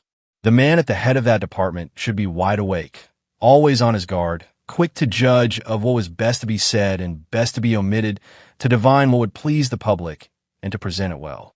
Duroy was just the man for the place. He was enjoying the fact of his promotion when he received an engraved card which read, "M. and Madame Walter request the pleasure of M. Georges Duroy's company at dinner on Thursday, January 20th. He was so delighted that he kissed the invitation as if it had been a love letter. Then he sought the cashier to settle the important question of his salary. At first 1,200 francs were allowed Duroy, who intended to save a large share of the money. He was busy 2 days getting settled in his new position, in a large room, one end of which he occupied, and the other end of which was allotted to Boisrenard, who worked with him. The day of the dinner party he left the office in good season, in order to have time to dress, and was walking along Rue de Londres when he saw before him a form which resembled Madame de Morel's. He felt his cheeks glow and his heart throb. He crossed the street in order to see the lady's face. He was mistaken and breathed more freely. He had often wondered what he should do if he met Clotilde face to face. Should he bow to her or pretend not to see her? I should not see her, thought he. When Duroy entered his rooms, he thought, I must change my apartments. These will not do any longer. He felt both nervous and gay, and said aloud to himself, I must write to my father. Occasionally he wrote home, and his letters always delighted his old parents. As he tied his cravat at the mirror, he repeated, I must write home tomorrow. If my father could see me this evening in the house to which I am going, he would be surprised. Sacristi, I shall soon give a dinner which has never been equaled. Then he recalled his old home, the faces of his father and mother. He saw them seated at their homely board, eating their soup. He remembered every wrinkle on their old faces, every movement of their hands and heads. He even knew what they said to each other every evening as they supped. He thought, I will go to see them someday. His toilette completed, he extinguished his light and descended the stairs. On reaching his destination, he boldly entered the antechamber, lighted by bronze lamps, and gave his cane and his overcoat to the 2 lackeys who approached him. All the salons were lighted. Madame Walter received in the second, the largest. She greeted Duroy with a charming smile, and he shook hands with 2 men who arrived after him, M. Furman and M. Laroche Mathieu. The latter had a special authority at the office on account of his influence in the Chamber of Deputies. Then the Forestiers arrived, Madeleine looking charming in pink. Charles had become very much emaciated and coughed incessantly. Norbert de Varenne and Jacques Rival came together. A door opened at the end of the room, and M. Walter entered with 2 tall young girls of 16 and 17, one plain, the other pretty. Duroy knew that the manager was a paterfamilias, but he was astonished. He had thought of the manager's daughters as one thinks of a distant country one will never see. Then, too, he had fancied them children, and he saw women. They shook hands upon being introduced and seated themselves at a table set apart for them. One of the guests had not arrived, and that embarrassing silence which precedes dinners in general reigned supreme. Duroy, happening to glance at the walls, M. Walter said, You are looking at my pictures? I will show them all to you. And he took a lamp that they might distinguish all the details. There were landscapes by Guillemette, A Visit to the Hospital by Gervex, A Widow by Bouguereau, An Execution by Jean-Paul Laurens, and many others. Duroy exclaimed, Charming, charming, Char, but stopped short on hearing behind him the voice of Madame de Morel, who had just entered. M. Walter continued to exhibit and explain his pictures, but Duroy saw nothing, heard without comprehending. Madame de Morel was there behind him. What should he do? If he greeted her, might she not turn her back upon him or utter some insulting remark? If he did not approach her, what would people think? He was so ill at ease that at one time he thought he should feign indisposition and return home. The pictures had all been exhibited. M. Walter placed the lamp on the table and greeted the last arrival, while Duroy recommenced alone an examination of the canvas, as if he could not tear himself away. What should he do? He heard their voices and their conversation. Madame Forestier called him. He hastened toward her. It was to introduce him to a friend who was on the point of giving a fete, and who wanted a description of it in La Vie Française. He stammered, Certainly, madame, certainly. Madame de Morel was very near him. He dared not turn to go away. Suddenly, to his amazement, she exclaimed, Good evening, Bel-Ami. Do you not remember me? He turned upon his heel hastily. She stood before him smiling, her eyes overflowing with roguishness and affection. She offered him her hand. He took it doubtfully, fearing some perfidy. She continued calmly, What has become of you? One never sees you. Not having regained his self-possession, he murmured, I have had a great deal to do, madam, a great deal to do. M. Walter has given me another position, and the duties are very arduous. I know, but that is no excuse for forgetting your friends. Their conversation was interrupted by the entrance of a large woman, décolleté, with red arms, red cheeks, and attired in gay colors. As she was received with effusion, Duroy asked Madame Forestier, Who is that person? Viscountess de Percimer, whose nom de plume is Patte Blanche. He was surprised and with difficulty restrained a burst of laughter. Patte Blanche? I fancied her a young woman like you. Is that Patte Blanche? Ah, she's handsome, very handsome. A servant appeared at the door and announced, Madame is served. Duroy was placed between the manager's plain daughter, Emile Rose, and Madame de Morel. The proximity of the latter embarrassed him somewhat, although she appeared at ease and conversed with her usual spirit. Gradually, however, his assurance returned, and before the meal was over, he knew that their relations would be renewed. Wishing, too, to be polite to his employer's daughter, he addressed her from time to time. She responded as her mother would have done, without any hesitation as to what she should say. At M. Walter's right sat Viscountess de Percimer, and Duroy, looking at her with a smile, asked Madame de Morel in a low voice. Do you know the one who signs herself Domino Rose? Yes, perfectly, Baroness de Liver. Is she like the Countess? No, but she is just as comical. She is 60 years old, has false curls and teeth, wit of the time of the Restoration, and toilets of the same period. When the guests returned to the drawing room, Duroy asked Madame de Morel, May I escort you home? No. Why not? Because Laroche-Mathieu, who is my neighbor, leaves me at my door every time that I dine here. When shall I see you again? Lunch with me tomorrow. They parted without another word. Duroy did not remain late. As he descended the staircase, he met Norbert de Varenne, who was likewise going away. The old poet took his arm. Fearing no rivalry on the newspaper, their work being essentially different, he was very friendly to the young man. Shall we walk along together? I shall be pleased to, replied Duroy. The streets were almost deserted that night. At first the two men did not speak. Then Duroy, in order to make some remark, said, That Laroche-Mathieu looks very intelligent. The old poet murmured, Do you think so? The younger man hesitated in surprise. Why, yes.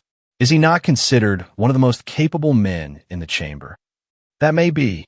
In a kingdom of blind men, the blind are kings. All those people are divided between money and politics. They are pedants to whom it is impossible to speak of anything that is familiar to us. Ah, it is difficult to find a man who is liberal in his ideas. I have known several, they're dead. Still, what difference does a little more or a little less genius make, since all must come to an end? He paused, and Duroy said with a smile, You are gloomy tonight, sir. The poet replied, I always am, my child. You will be too in a few years. While one is climbing the ladder, one sees the top and feels hopeful. But when one has reached that summit, one sees the descent and the end, which is death. It is slow work ascending, but one descends rapidly. At your age, one is joyous. One hopes for many things which never come to pass. At mine, one expects nothing but death. Duroy laughed.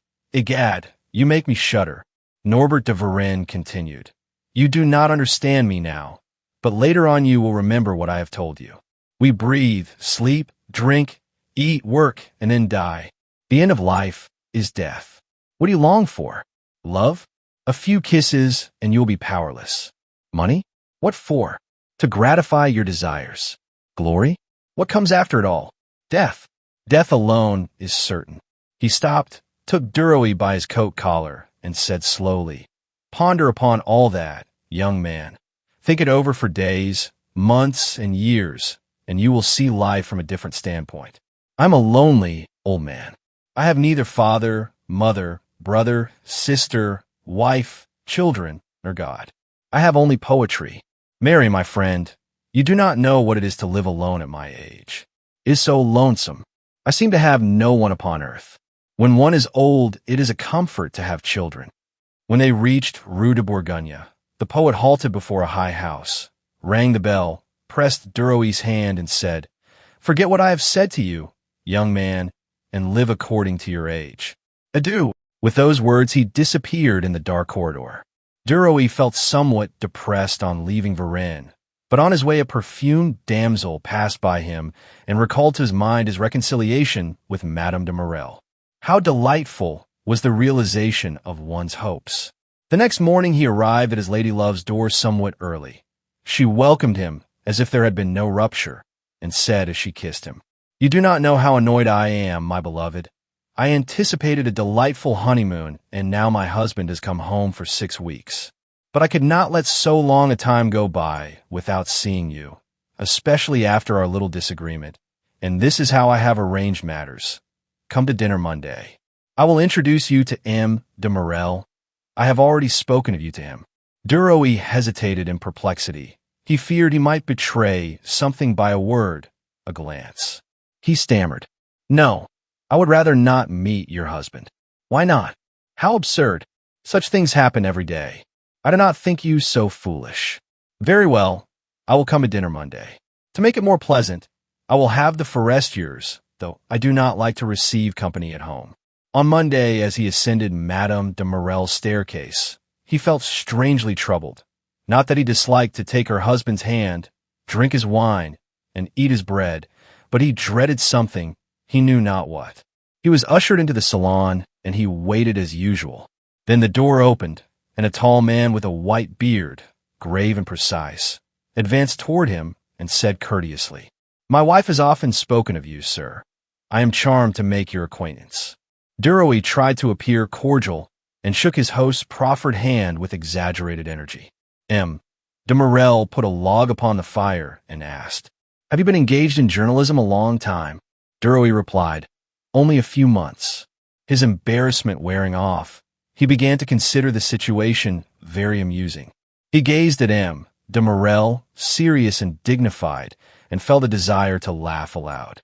At that moment Madame de Morel entered and approached Duroy, who in the presence of her husband dared not kiss her hand.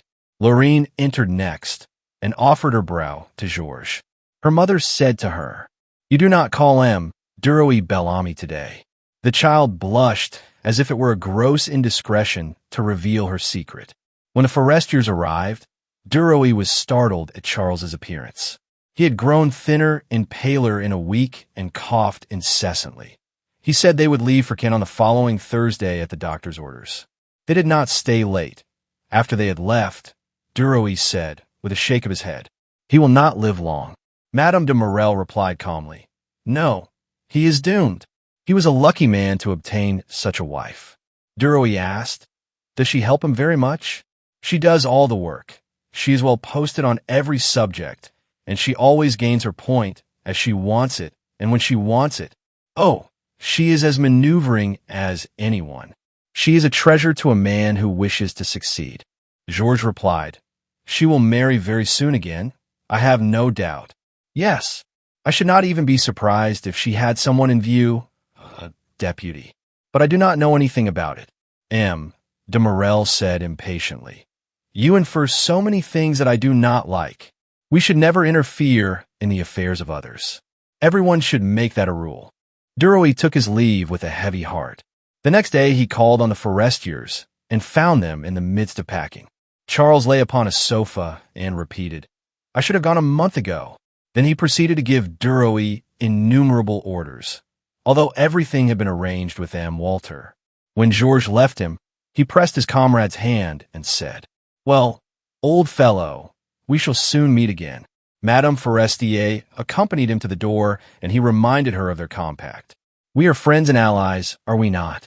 If you should require my services in any way, do not hesitate to call upon me. Send me a dispatch or a letter, and I will obey." She murmured, "Thank you, I shall not forget." As Duroy descended the staircase, he met de Vaudrec ascending. The Count seemed sad, perhaps at the approaching departure. The journalist bowed. The Count returned his salutation courteously but somewhat haughtily. On Thursday evening the Forestiers left town. Chapter 7. A Duel with an End. Charles's absence gave Duroy a more important position on La Vie Française. Only one matter arose to annoy him. Otherwise his sky was cloudless. An insignificant paper, La Plume, attacked him constantly, or rather attacked the editor of the Echoes of La Vie Française. Jacques Rival said to him one day, "You are very forbearing. What should I do?" It is no direct attack. But one afternoon when he entered the office, Bois Renard handed him a number of La Plume. "See, here is another unpleasant remark for you." "Relative to what?" "To the arrest of one Dame Aubert." Georges took the paper and read a scathing personal denunciation. Duroy, it seems, had written an item claiming that Dame Aubert, who, as the editor of La Plume, claimed had been put under arrest, was a myth. The latter retaliated by accusing Duroy of receiving bribes and of suppressing matter that should be published. As Saint Potin entered, Duroy asked him, "Have you seen the paragraph in La Plume?" "Yes, and I have just come from Dame Aubert's. She is no myth, but she has not been arrested. That report has no foundation." Duroy went at once to Walter's office. After hearing the case, the manager bade him go to the woman's house himself, find out the details, and reply to the article. Duroy set out upon his errand, and on his return to the office, wrote the following. An anonymous writer in La Plume is trying to pick a quarrel with me on the subject of an old woman who, he claims, was arrested for disorderly conduct, which I deny. I have myself seen Dame Aubert, who is 60 years old at least. She told me the particulars of her dispute with a butcher as to the weight of some cutlets, which dispute necessitated an explanation before a magistrate. That is the whole truth in a nutshell. As for the other insinuations, I scorn them. One never should reply to such things, moreover, when they are written under a mask. Georges Duroy, M. Walter and Jacques Rival considered that sufficient, and it was decided that it should be published in that day's issue. Duroy returned home, rather agitated and uneasy. What would this opponent reply? Who was he? Why that attack? He passed a restless night. When he reread his article in the paper the next morning, he thought it more aggressive in print than it was in writing.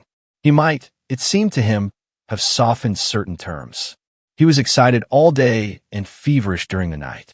He rose early to obtain an issue of La Plume, which should contain the reply to his note. He ran his eyes over the columns, and at first saw nothing. He was beginning to breathe more freely when these words met his eye. M. Duroy of La Vie Française gives us the lie. In doing so, he lies. He owns, however, that a woman named Aubert exists, and that she was taken before a magistrate by an agent. 2 words only remain to be added to the word agent, which are of morals, and all is told. But the consciences of certain journalists are on a par with their talents. I sign myself Louis Langermont. Georges' heart throbbed violently, and he returned home in order to dress himself. He had been insulted, and in such a manner that it was impossible to hesitate. Why had he been insulted? For nothing, on account of an old woman who had quarreled with her butcher. He dressed hastily and repaired to M. Walter's house, although it was scarcely 8 o'clock. M. Walter was reading La Plume. Well, he said gravely, on perceiving Duroy, you cannot let that pass. The young man did not reply. The manager continued, go at once in search of Rival, who will look after your interests.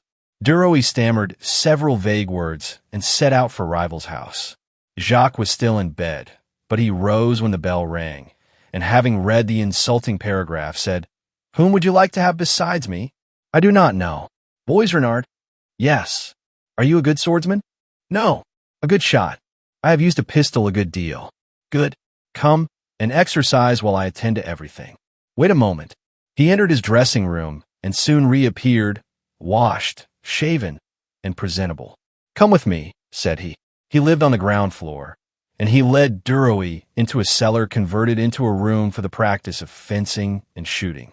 He produced a pair of pistols and began to give his orders as briefly as if they were on the dueling ground.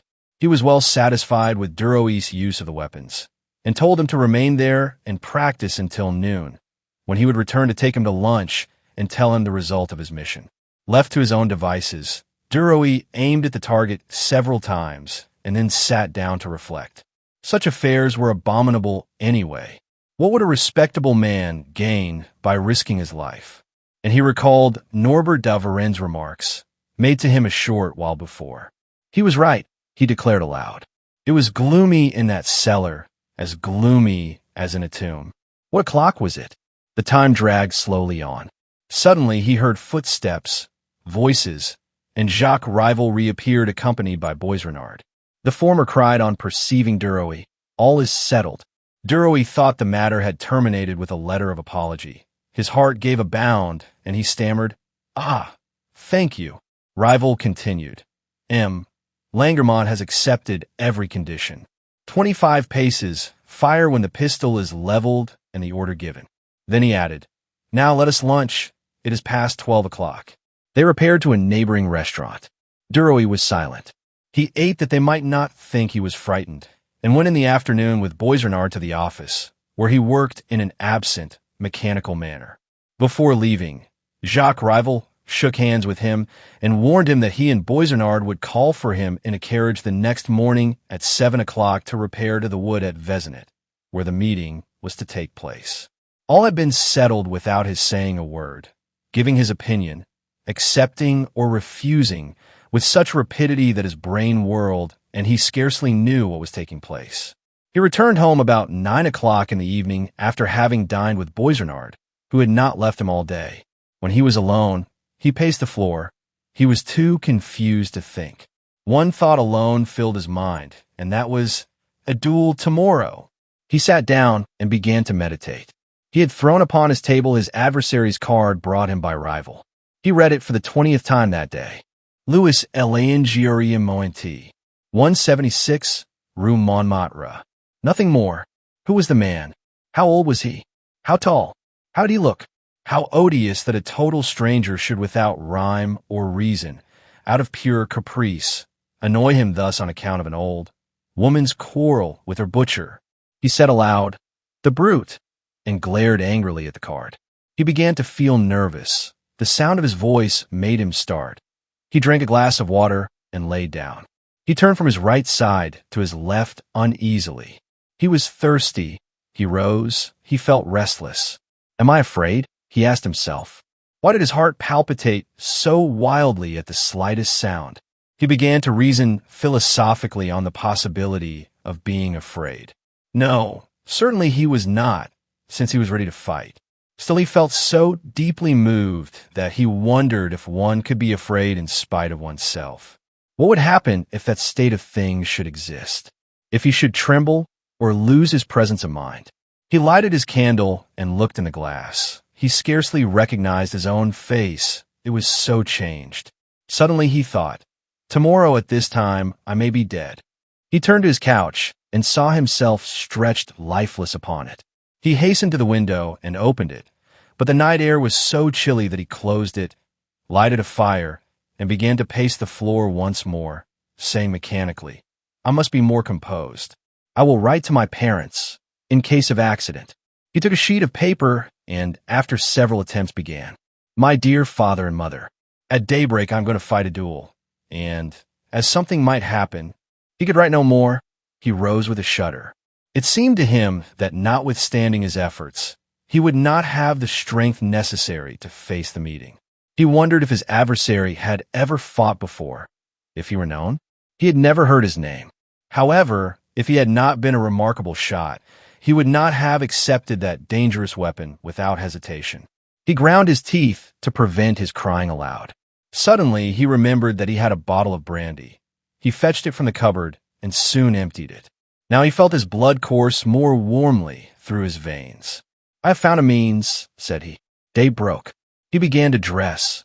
When his heart failed him, he took more brandy. At length there was a knock at the door. His friends had come. They were wrapped in furs. After shaking hands, Rival said, "It is as cold as Siberia. Is all well?" "Yes." "Are you calm?" "Very calm." "Have you eaten and drunk something?" "I do not need anything." They descended the stairs. A gentleman was seated in the carriage. Rival said, "Dr. Le Brument." Duroy shook hands with him and stammered, "Thank you," as he entered the carriage. Jacques Rival and Boisrenard followed him, and the coachman drove off. He knew where to go. The conversation flagged, although the doctor related a number of anecdotes.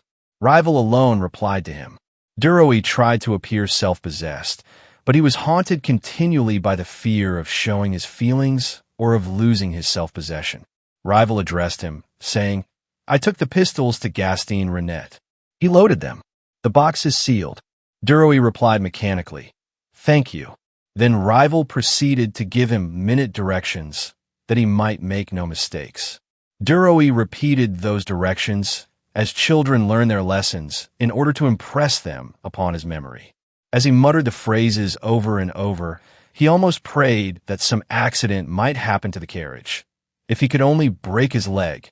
At the end of the glade, he saw a carriage standing and 4 gentlemen stamping their feet in order to keep them warm, and he was obliged to gasp in order to get breath. Rival and Boisrenard alighted first, then the doctor and the combatant. Rival took the box of pistols, and with Boisrenard approached the 2 strangers who were advancing toward them. Duroy saw them greet one another ceremoniously, then walk through the glade together as they counted the paces. Dr. Le Brument asked Duroy, "Do you feel well? Do you not want anything?" "Nothing, thank you." It seemed to him that he was asleep, that he was dreaming. Was he afraid? He did not know. Jacques Rival returned and said in a low voice, "All is ready. Fortune has favored us in the drawing of the pistols." That was a matter of indifference to Duroy. They helped him off with his overcoat, led him to the ground set apart for the duel, and gave him his pistol. Before him stood a man, short, stout, and bald, who wore glasses. That was his adversary. A voice broke the silence, a voice which came from afar. "Are you ready, sirs?" Georges cried. "Yes." The same voice commanded, "Fire!" Duroy heard nothing more, saw nothing more. He only knew that he raised his arm and pressed with all his strength upon the trigger. Soon he saw a little smoke before him. His opponent was still standing in the same position, and there was a small white cloud above his head. They had both fired. All was over. His second and the doctor felt him, unbuttoned his garments, and asked anxiously, "Are you wounded?" He replied, "No, I think not." Langermont was not wounded either, and Jacques Rival muttered discontentedly, "That is always the way with those cursed pistols. One either misses or kills one's opponent." Duroy was paralyzed with surprise and joy. All was over. He felt that he could fight the entire universe. All was over. What bliss! He felt brave enough to provoke anyone. The seconds consulted several moments. Then the duelists and their friends entered the carriages and drove off. When the official report was drawn up, it was handed to Duroy, who was to insert it in the echoes. He was surprised to find that 2 balls had been fired. He said to Rival, "We only fired once."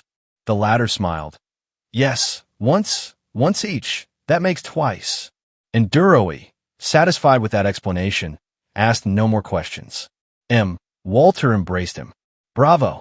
You have defended the colors of La Vie Française. Bravo!" The following day at 11 o'clock in the forenoon, Duroy received a telegram. "My God, I have been frightened. Come at once to Rue de Constantinople that I may embrace you, my love. How brave you are! I adore you. CLO." He repaired to the place appointed, and Madame de Morel rushed into his arms, covering him with kisses. "Oh, my darling, if you only knew how I felt when I read the morning papers. Tell me all about it." Duroy was obliged to give her a detailed account. "You must have had a terrible night before the duel." "Why, no. I slept very well. I should not have closed my eyes. Tell me what took place on the ground."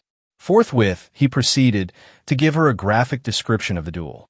When he had concluded, she said to him, "I cannot live without you. I must see you, and with my husband in Paris it is not very convenient. I often have an hour early in the morning when I could come and embrace you, but I cannot enter that horrible house of yours. What can we do?" He asked abruptly, "How much do you pay here?" 100 francs a month. "Very well. I will take the apartments on my own account, and I will move at once. Mine are not suitable anyway for me now." She thought a moment and then replied, "No, I do not want you to." He asked in surprise, "Why not?" "Because that is no reason. These rooms suit me very well. I am here. I shall remain." He laughed. "Moreover, they were hired in my name." But she persisted, No, I do not wish you to." "Why not, then?" She whispered softly, tenderly, "Because you would bring others here, and I do not wish you to." Indignantly he cried, "Never! I promise you. You would do so in spite of your promise." "I swear I will not. Truly, upon my word of honor. This is our nest, ours alone." She embraced him in a transport of delight. "Then I agree, my dearest. But if you deceive me once, just once, that will end all between us forever." He protested, and it was agreed that he should settle in the rooms that same day. She said to him, "You must dine with us Sunday. My husband thinks you charming." He was flattered. "Indeed, yes, you have made a conquest. Did you not tell me that your home was in the country?" "Yes, why? Then you know something about agriculture?" "Yes." "Very well. Talk to him of gardening and crops. He enjoys those subjects." "All right, I shall not forget." She left him, after lavishing upon him innumerable caresses. Chapter 8. Death and a Proposal. Duroy moved his effects to the apartments in Rue de Constantinople. 2 or 3 times a week, Madame de Morel paid him visits. Duroy, to counterbalance them, dined at her house every Thursday, and delighted her husband by talking agriculture to him. It was almost the end of February. Duroy was free from care. One night, when he returned home, he found a letter under his door. He examined the postmark. It was from Cannes. Having opened it, he read, Cannes, Villa Jolie. Dear sir and friend, you told me, did you not, that I could count upon you at any time? Very well. I have a favor to ask of you. It is to come and help me, not to leave me alone during Charles's last moments. He may not live through the week, although he is not confined to his bed, but the doctor has warned me. I have not the strength nor the courage to see that agony day and night, and I think with terror of the approaching end, I can only ask such a thing of you, for my husband has no relatives. You were his comrade. He helped you to your position. Come, I beg of you. I have no one else to ask. Your friend, Madeleine Forestier. Georges murmured, Certainly I will go. Poor Charles. The manager, to whom he communicated the contents of that letter, grumblingly gave his consent. He repeated, But return speedily. You are indispensable to us. Georges Duroy left for Cannes the next day by the 7 o'clock express, after having warned Madame de Morel by telegram. He arrived the following day at 4 o'clock in the afternoon. A commissionaire conducted him to Villa Jolie. The house was small and low, and of the Italian style of architecture. A servant opened the door and cried, Oh, sir, Madame is awaiting you patiently. Duroy asked, How is your master? Not very well, sir. He will not be here long. The floor of the drawing room which the young man entered was covered with a Persian rug. The large windows looked upon the village and the sea. Duroy murmured, How cozy it is here. Where the deuce do they get the money from? The rustling of a gown caused him to turn. Madame Forestier extended both her hands, saying, How kind of you to come. She was a trifle paler and thinner, but still as bright as ever, and perhaps prettier for being more delicate. She whispered, It is terrible. He knows he cannot be saved, and he tyrannizes over me. I have told him of your arrival. But where is your trunk? Duroy replied, I left it at the station, not knowing which hotel you would advise me to stop at, in order to be near you. She hesitated, then said, You must stop here at the villa. Your chamber is ready. He might die any moment, and if it should come in the night, I would be alone. I will send for your luggage. He bowed. As you will. Now, let's go upstairs, said she. He followed her. She opened a door on the first floor, and Duroy saw a form near a window, seated in an easy chair and wrapped in coverlets. He divined that it was his friend, though he scarcely recognized him. Forestier raised his hand slowly and with difficulty, saying, You are here. You have come to see me die. I am much obliged. Duroy forced a smile. To see you die? That would not be a very pleasant sight, and I would not choose that occasion on which to visit Cannes. I came here to rest. Sit down, said Forestier, and he bowed his head as if deep in hopeless meditation. Seeing that he did not speak, his wife approached the window and, pointing to the horizon, said, Look at that. Is it not beautiful? In spite of himself, Duroy felt the grandeur of the closing day and exclaimed, Yes, indeed, it is magnificent. Forestier raised his head and said to his wife, Give me more air. She replied, You must be careful. It is late, the sun is setting. You will catch more cold, and that would be a serious thing in your condition. He made a feeble gesture of anger with his right hand and said, I tell you, I am suffocating. What difference does it make if I die a day sooner or later, since I must die? She opened the window wide. The air was soft and balmy. Forestier inhaled it in feverish gasps. He grasped the arms of his chair and said in a low voice, Shut the window. I would rather die in a cellar. His wife slowly closed the window, then leaned her brow against the pane and looked out. Duroy, ill at ease, wished to converse with the invalid to reassure him, but he could think of no words of comfort. He stammered, Have you not been better since you are here? His friend shrugged his shoulders impatiently. You will see very soon. And he bowed his head again. Duroy continued, At home, it is still wintry. It snows, hails, rains, and is so dark that they have to light the lamps at 3 o'clock in the afternoon. Forestier asked, Is there anything new at the office? Nothing. They have taken little Lacrin of the Voltaire to fill your place, but he is incapable. It is time you came back. The invalid muttered. I will soon be riding under 6 feet of sod. A long silence ensued. Madame Forestier did not stir. She stood with her back to the room, her face toward the window. At length Forestier broke the silence in a gasping voice, heart-rending to listen to. How many more sunsets shall I see? 8, 10, 15, 20, or perhaps 30. No more. You have more time. You too. As for me, all is at an end, and everything will go on when I am gone as if I were here. He paused a few moments, then continued. Everything that I see reminds me that I shall not see them long. It is horrible. I shall no longer see the smallest objects, the glasses, the dishes, the beds on which we rest, the carriages. It is fine to drive in the evening. How I loved all that. Again Norbert de Varennes' words occurred to Duroy. The room grew dark. Forestier asked irritably, Are we to have no lamp tonight? That is what is called caring for an invalid.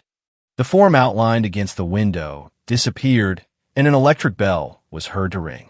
A servant soon entered and placed a lamp upon the mantelpiece. Madame Forestier asked her husband, Do you wish to retire, or will you go downstairs to dinner? I will go down to dinner. The meal seemed to Duroy interminable, for there was no conversation. Only the ticking of a clock broke the silence. When they had finished, Duroy, pleading fatigue, retired to his room and tried in vain to invent some pretext for returning home as quickly as possible. He consoled himself by saying, Perhaps it will not be for long. The next morning Georges rose early and strolled down to the beach. When he returned, the servant said to him, Monsieur has asked for you 2 or 3 times. Will you go upstairs? He ascended the stairs. Forestier appeared to be in a chair. His wife, reclining upon a couch, was reading. The invalid raised his head. Duroy asked, Well, how are you? You look better this morning. Forestier murmured, Yes, I am better and stronger. Lunch as hastily as you can with Madeleine, because we are going to take a drive. When Madame Forestier was alone with Duroy, she said to him, You see, today he thinks he is better. He is making plans for tomorrow. We are now going to Gulf One to buy pottery for our rooms in Paris. He is determined to go, but he cannot stand the jolting on the road. The carriage arrived. Forestier descended the stairs, step by step, supported by his servant. When he saw the closed landau, he wanted it uncovered. His wife opposed him. It is sheer madness. You will take cold. He persisted. No, I'm going to be better, I know it. They first drove along a shady road, and then took the road by the sea. Forestier explained the different points of interest. Finally, they arrived at a pavilion over which were these words, Gulf One Art Pottery, and the carriage drew up at the door. Forestier wanted to buy a vase to put on his bookcase. As he could not leave the carriage, they brought the pieces to him one by one. It took him a long time to choose, consulting his wife and Duroy. You know it is from my study. From my easy chair I can see it constantly. I prefer the ancient form, the Greek. At length he made his choice. I shall return to Paris in a few days, said he. On their way home along the Gulf, a cool breeze suddenly sprang up, and the invalid began to cough. At first it was nothing, only a slight attack, but it grew worse and turned to a sort of hiccup, a rattle. Forestier choked, and every time he tried to breathe he coughed violently. Nothing quieted him. He had to be carried from the landau to his room. The heat of the bed did not stop the attack, which lasted until midnight. The first words the sick man uttered were to ask for a barber, for he insisted on being shaved every morning. He rose to be shaved, but was obliged to go to bed at once, and began to breathe so painfully that Madame Forestier in a fright woke Duroy and asked him to fetch the doctor. He returned almost immediately with Dr. Gavant, who prescribed for the sick man. When the journalist asked him his opinion, he said, It is the final stage. He will be dead tomorrow morning. Prepare that poor young wife and send for a priest. I can do nothing more. However, I am entirely at your disposal. Duroy went to Madame Forestier. He's going to die. The doctor advises me to send for a priest. What will you do? She hesitated a moment, and then said slowly, I will go and tell him that the cure wishes to see him. Will you be kind enough to procure one who will require nothing but the confession, and who will not make much fuss?" The young man brought with him a kind, old priest who accommodated himself to circumstances. When he had entered the death chamber, Madame Forestier went out and seated herself with Duroy in an adjoining room. "That has upset him," said she. When I mentioned the priest to him, his face assumed a scared expression. He knew that the end was near. I shall never forget his face. At that moment they heard the priest saying to him, "Why no, you are not so low as that. You are ill, but not in danger. The proof of that is that I came as a friend, a neighbor." They could not hear his reply. The priest continued, "No, I shall not administer the sacrament. We will speak of that when you are better. If you will only confess, I ask no more. I am a pastor.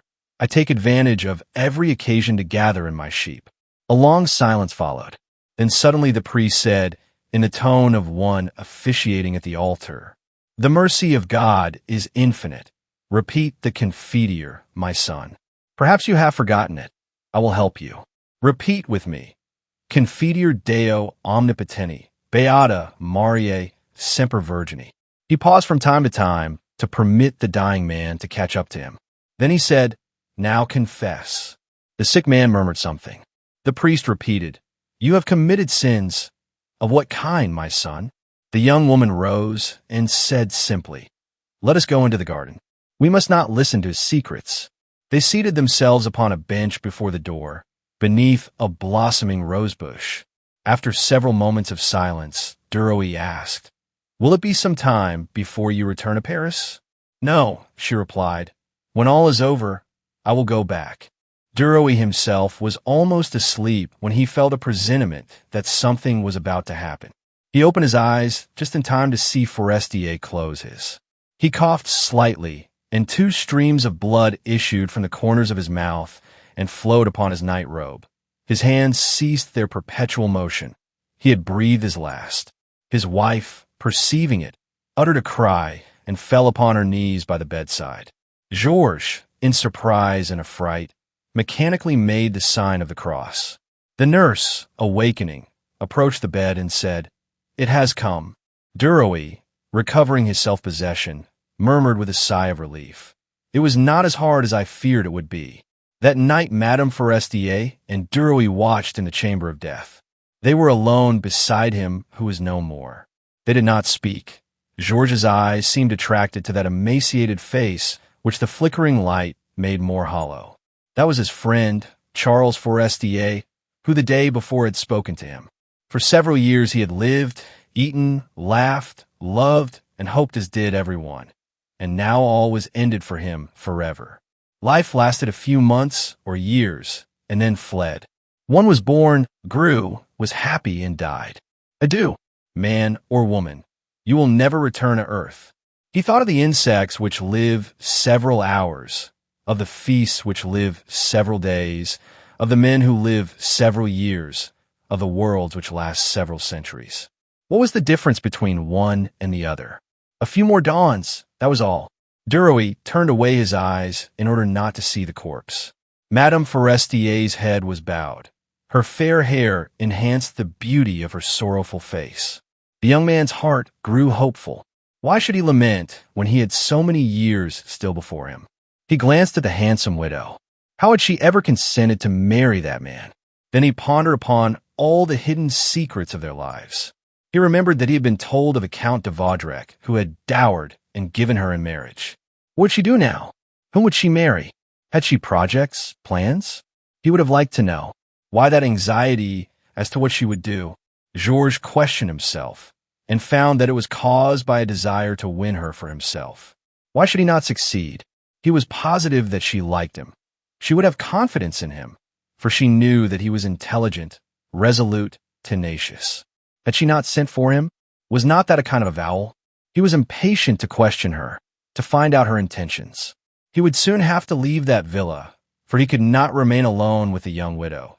Therefore, he must find out her plans before returning to Paris, in order that she might not yield to another's entreaties. He broke the oppressive silence by saying, "You must be fatigued." "Yes, but above all I am grieved." Their voices sounded strange in that room. They glanced involuntarily at the corpse as if they expected to see it move. Duroy continued, "It is a heavy blow for you, and will make a complete change in your life." She sighed deeply, but did not reply. He added, "It is very sad for a young woman like you to be left alone." He paused. She still did not reply, and he stammered, "At any rate, you will remember the compact between us. You can command me as you will. I am yours." She held out her hand to him and said mournfully and gently, "Thanks. You are very kind. If I could do anything for you, I say too, count on me." He took her proffered hand, gazed at it, and was seized with an ardent desire to kiss it. Slowly he raised it to his lips and then relinquished it. As her delicate fingers lay upon her knee, the young widow said gravely, "Yes, I shall be all alone, but I shall force myself to be brave." He did not know how to tell her that he would be delighted to wed her. Certainly it was no time to speak to her on such a subject. However, he thought he might be able to express himself by means of some phrase which would have a hidden meaning and would infer what he wished to say. But that rigid corpse lay between them. The atmosphere became oppressive, almost suffocating. Duroy asked, "Can we not open the window a little? The air seems to be impure." "Certainly," she replied. "I have noticed it too." He opened the window, letting in the cool night air. He turned, "Come and look out. It is delightful." She glided softly to his side. He whispered, "Listen to me. Do not be angry that I broached the subject at such a time, but the day after tomorrow I shall leave here, and when you return to Paris it might be too late. You know that I am only a poor devil who has his position to make, but I have the will and some intelligence, and I am advancing. A man who has attained his ambition knows what to count on. A man who has his way to make does not know what may come. It may be better or worse. I told you one day that my most cherished dream was to have a wife like you. I repeat it to you today. Do not reply, but let me continue. This is no proposal. The time and place would render it odious. I only wish to tell you that by a word you can make me happy, and that you can make of me as you will, either a friend or a husband, for my heart and my body are yours. I do not want you to answer me now. I do not wish to speak any more on the subject here. When we meet in Paris, you can tell me your decision." He uttered these words without glancing at her, and she seemed not to have heard them, for she stood by his side motionless, staring vaguely and fixedly at the landscape before her, bathed in moonlight. At length she murmured, "It is rather chilly," and turned toward the bed. Duroy followed her. They did not speak, but continued their watch. Toward midnight, Georges fell asleep. At daybreak the nurse entered, and he started up. Both he and Madame Forestier retired to their rooms to obtain some rest. At 11 o'clock they rose and lunched together, while through the open window was wafted the sweet, perfumed air of spring. After lunch, Madame Forestier proposed that they take a turn in the garden. As they walked slowly along, she suddenly said, without turning her head toward him, in a low, grave voice, "Listen to me, my dear friend. I've already reflected upon what you proposed to me, and I cannot allow you to depart without a word of reply. I will, however, say neither yes nor no. We will wait, we will see, we will become better acquainted. You must think it well over too. Do not yield to an impulse. I mention this to you before even poor Charles is buried, because it is necessary, after what you have said to me, that you should know me as I am, in order not to cherish the hope you express to me any longer, if you are not a man who can understand and bear with me. Now listen carefully. Marriage, to me, is not a chain but an association. I must be free, entirely unfettered, in all my actions, my coming and my going. I can tolerate neither control, jealousy, nor criticism as to my conduct. I pledge my word, however, never to compromise the name of the man I marry, nor to render him ridiculous in the eyes of the world. But that man must promise to look upon me as an equal, an ally, and not as an inferior or as an obedient, submissive wife. My ideas, I know, are not like those of other people, but I shall never change them. Do not answer me. It would be useless. We shall meet again and talk it all over later. Now take a walk. I shall return to him. Goodbye until tonight." He kissed her hand and left her without having uttered a word. That night, they met at dinner. Directly after the meal, they sought their rooms, worn out with fatigue. Charles Forestier was buried the next day in the cemetery at Cannes without any pomp, and Georges returned to Paris by the express, which left at 1:30. Madame Forestier accompanied him to the station. They walked up and down the platform, awaiting the hour of departure and conversing on indifferent subjects. The train arrived. The journalist took his seat. A porter cried, "Marseilles, Lyons, Paris. All aboard." The locomotive whistled, and the train moved slowly out of the station. The young man leaned out of the carriage and looked at the youthful widow standing on the platform, gazing after him. Just as she was disappearing from his sight, he threw her a kiss, which she returned with a more discreet wave of her hand. Chapter 9. Marriage. Georges Duroy resumed his old habits. Installed in the cozy apartments on Rue de Constantinople, his relations with Madame de Morel became quite conjugal. Madame Forestier had not returned. She lingered at Cannes. He, however, received a letter from her announcing her return about the middle of April, but containing not a word as to their parting. He waited. He was resolved to employ every means to marry her if she seemed to hesitate. He had faith in his good fortune, in that power of attraction which he felt within him, a power so irresistible that all women yielded to it. At length, a short note admonished him that the decisive moment had arrived. "I am in Paris. Come to see me. Madeleine Forestier." Nothing more. He received it at 9 o'clock. At 3 o'clock of the same day, he called at her house. She extended both hands to him with a sweet smile, and they gazed into each other's eyes for several seconds. Then she murmured, "How kind of you to come?" He replied, "I should have come whensoever you bade me." They sat down. She inquired about the Walters, his associates, and the newspaper. "I miss that very much," said she. "I have become a journalist in spirit. I like the profession." She paused. He fancied he saw in her smile, in her voice, in her words, a kind of invitation, and although he had resolved not to hasten matters, he stammered, "Well, why? Why do you not resume that profession under the name of Duroy?" She became suddenly serious, and placing her hand on his arm, she said, "Do not let us speak of that yet." Divining that she would accept him, he fell upon his knees and passionately kissed her hands, saying, "Thank you, how I love you." She rose. She was very pale. Duroy kissed her brow. When she had disengaged herself from his embrace, she said gravely, "Listen, my friend, I have not yet fully decided, but my answer may be yes. You must wait patiently, however, until I disclose the secret to you." He promised and left her, his heart overflowing with joy. He worked steadily, spent little, tried to save some money that he might not be without a sou at the time of his marriage, and became as miserly as he had once been prodigal. Summer glided by, then autumn, and no one suspected the tie existing between Duroy and Madame Forestier, for they seldom met in public. One evening Madeleine said to him, "You have not yet told Madame de Morel our plans?" "No, my dear. As you wish them kept secret, I have not mentioned them to a soul." "Very well. There is plenty of time. I will tell the Walters."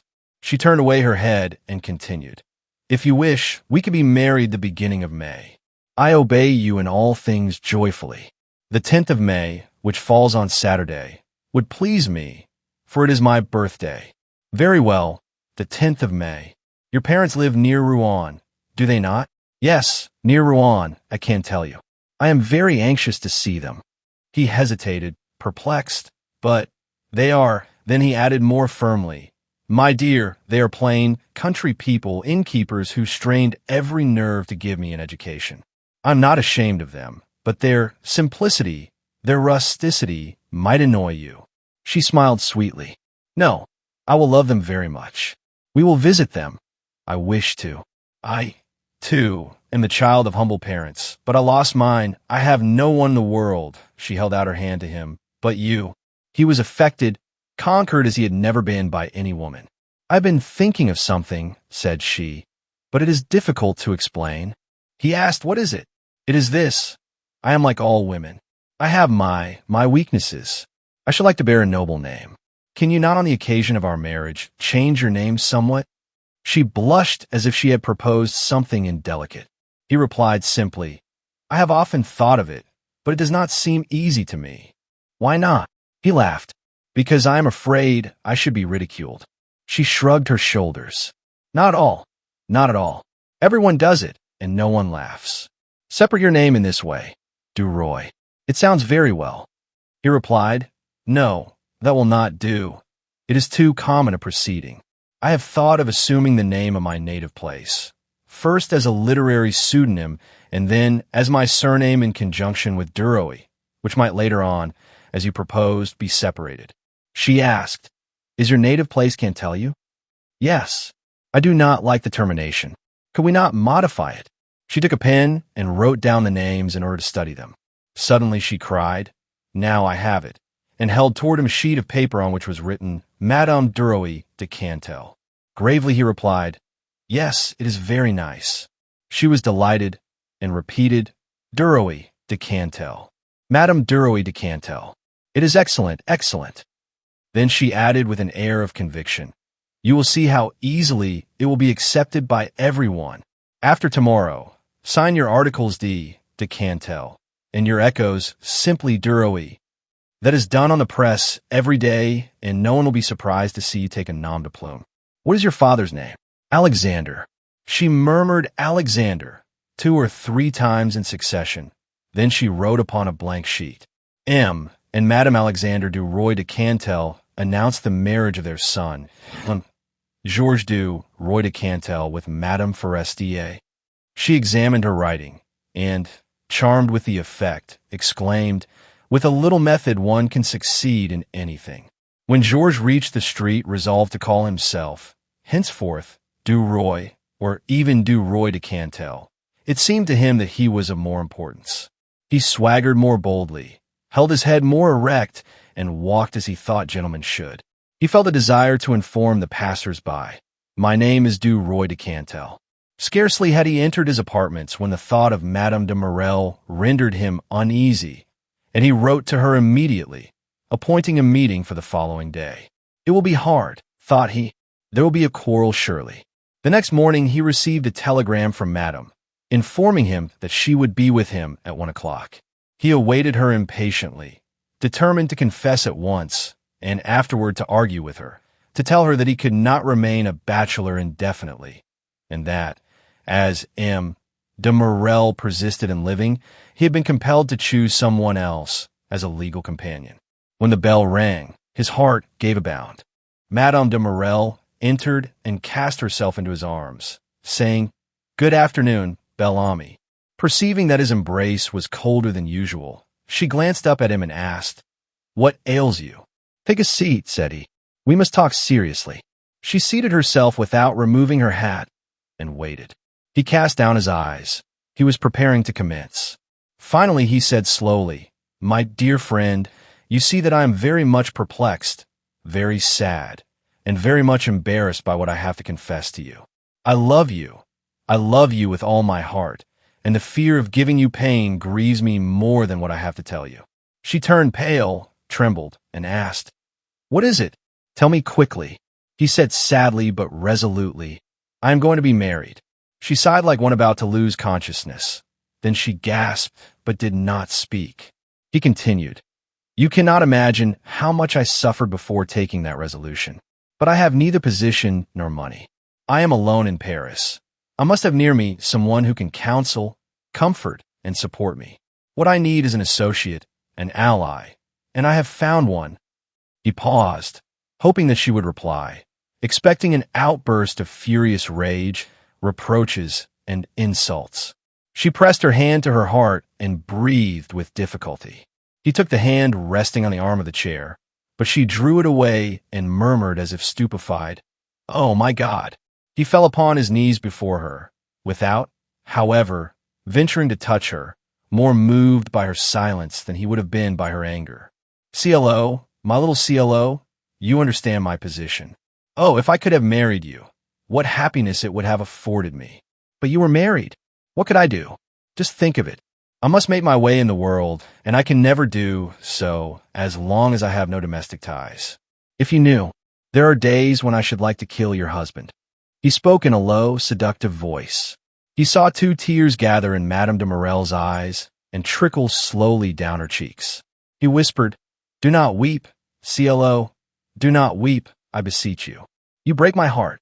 She made an effort to appear dignified and haughty, and asked, though somewhat unsteadily, "Who is it?" For a moment he hesitated before he replied, "Madeleine Forestier." Madame de Morel started. Her tears continued to flow. She rose. Duroy saw that she was going to leave him without a word of reproach or pardon, and he felt humbled, humiliated. He seized her gown and implored, "Do not leave me thus." She looked at him with that despairing, tearful glance, so charming and so touching, which expresses all the misery pent up in a woman's heart, and stammered, "I have nothing to say. I can do nothing. You are right. You have made a good choice." And disengaging herself, she left the room. With a sigh of relief at escaping so easily, he repaired to Madame Forestier's, who asked him, "Have you told Madame de Morel?" He replied calmly, "Yes." Did it affect her? Not at all. On the contrary, she thought it an excellent plan. The news was soon noised abroad. Some were surprised, others pretended to have foreseen it, and others again smiled, inferring that they were not at all astonished. The young man who signed his articles, de Cantel, his echoes, Duroy, and his political sketches, Duroy, spent the best part of his time with his betrothed, who had decided that the date fixed for the wedding should be kept secret, that the ceremony should be celebrated in the presence of witnesses only, that they should leave the same evening for Rouen, and that the day following they should visit the journalist's aged parents and spend several days with them. Duroy had tried to persuade Madeleine to abandon that project, but not succeeding in his efforts, he was finally compelled to submit. The 10th of May arrived. Thinking a religious ceremony unnecessary, as they had issued no invitations, the couple were married at a magistrate's and took the 6 o'clock train for Normandy. As the train glided along, Duroy, seated in front of his wife, took her hand, kissed it, and said, "When we return, we will dine at Chateau sometimes." She murmured, "We shall have a great many things to do," in a tone which seemed to say, "We must sacrifice pleasure to duty." He retained her hand, wondering anxiously how he could manage to caress her. He pressed her hand slightly, but she did not respond to the pressure. He said, "It seems strange that you should be my wife." She appeared surprised. "Why?" "I do not know. It seems droll. I want to embrace you, and I am surprised that I have the right." She calmly offered him her cheek, which he kissed, as he would have kissed his sister's. He continued, "The first time I saw you, you remember, at that dinner to which I was invited at Forestier's, I thought, sacristi, if I could only find a wife like that. And now I have one." She glanced at him with smiling eyes. He said to himself, "I am too cold. I am stupid. I should make more advances." And he asked, "How did you make Forestier's acquaintance?" She replied with provoking archness, "Are we going to Rouen to talk of him?" He colored. "I am a fool. You intimidate me." She was delighted. Impossible." He seated himself beside her. She exclaimed, "Ah, a stag." The train was passing through the forest of Saint-Germain, and she had seen a frightened deer clear an alley at a bound. As she gazed out of the open window, Duroy, bending over her, pressed a kiss upon her neck. For several moments she remained motionless. Then, raising her head, she said, "You tickle me. Stop." But he did not obey her. She repeated, "Stop, I say." He seized her head with his right hand, turned it toward him, and pressed his lips to hers. She struggled, pushed him away, and repeated, "Stop." He did not heed her. With an effort, she freed herself and, rising, said, "Georges, have done. We are not children. We shall soon reach Rouen." "Very well," said he gaily. "I will wait." Reseating herself near him, she talked of what they would do on their return. They would keep the apartments in which she had lived with her first husband, and Duroy would receive Forestier's position on La Vie Française. In the meantime, forgetting her injunctions and his promise, he slipped his arm around her waist, pressed her to him, and murmured, "I love you dearly, my little maid." The gentleness of his tone moved the young woman, and leaning toward him, she offered him her lips. As she did so, a whistle announced the proximity of the station. Pushing back some stray locks upon her temples, she exclaimed, "We are foolish." He kissed her hands feverishly and replied, "I adore you, my little maid." On reaching Rouen, they repaired to a hotel where they spent the night. The following morning, when they had drunk the tea placed upon the table in their room, Duroy clasped his wife in his arms and said, "My little maid, I feel that I love you very, very much." She smiled trustfully and murmured as she returned his kisses, "I love you too, a little." The visit to his parents worried Georges, although he had prepared his wife. He began again, "You know they're peasants, real, not sham, comic opera peasants." She smiled. "I know it. You have told me often enough. We shall be very uncomfortable. There is only a straw bed in my room. They do not know what hair mattresses are, I can't tell you." She seemed delighted. "So much the better. It would be charming to sleep badly when near you and to be awakened by the crowing of the cocks." He walked toward the window and lighted a cigarette. The sight of the harbor, of the river filled with ships, moved him, and he exclaimed, "Egad, but that is fine." Madeline joined him, and placing both of her hands on her husband's shoulder, cried, "Oh, how beautiful! I did not know that there were so many ships." An hour later, they departed and ordered a breakfast with the old couple, who had been informed several days before of their intended arrival. Both Duroy and his wife were charmed with the beauties of the landscape presented to their view, and the cabman halted in order to allow them to get a better idea of the panorama before them. As he whipped up his horse, Duroy saw an old couple not 100 meters off, approaching, and he leaped from the carriage crying, "Here they are, I know them." The man was short, corpulent, florid, and vigorous, notwithstanding his age. The woman was tall, thin, and melancholy, with stooping shoulders, a woman who had worked from childhood, who had never laughed nor jested. Madeline, too, alighted and watched the couple advance, with a contraction of her heart she had not anticipated. They did not recognize their son in that fine gentleman, and they would never have taken that handsome lady for their daughter-in-law. They walked along, past the child they were expecting, without glancing at the city folks. Georges cried with a laugh, "Good day, Father Duroy." Both the old man and his wife were struck dumb with astonishment. The latter recovered her self-possession first and asked, "Is it you, son?" The young man replied, "Yes, it is I, Mother Duroy." And approaching her, he kissed her upon both cheeks and said, "This is my wife." The two rustics stared at Madeline as if she were a curiosity, with anxious fear, combined with a sort of satisfied approbation on the part of the father and of jealous enmity on that of the mother. M. Duroy, Sr., who was naturally jocose, made so bold as to ask with a twinkle in his eye, "May I kiss you too?" His son uttered an exclamation, and Madeline offered her cheek to the old peasant, who afterward wiped his lips with the back of his hand. The old woman, in her turn, kissed her daughter-in-law with hostile reserve. Her ideal was a stout, rosy, country lass, as red as an apple and as round. The carriage preceded them with the luggage. The old man took his son's arm and asked him, "How are you getting on?" "Very well." "That is right. Tell me, has your wife any means?" Georges replied, 40,000 francs. His father whistled softly and muttered, "Phew." Then he added, "She is a handsome woman." He admired his son's wife, and in his day had considered himself a connoisseur. Madeline and the mother walked side by side in silence. The two men joined them. They soon reached the village, at the entrance to which stood M. Duroy's tavern. A pine board fastened over the door indicated that thirsty people might enter. The table was laid. A neighbor, who had come to assist, made a low courtesy on seeing so beautiful a lady appear. Then, recognizing Georges, she cried, "O Lord, is it you?" He replied merrily, "Yes, it is I, Mother Brulin," and he kissed her as he had kissed his father and mother.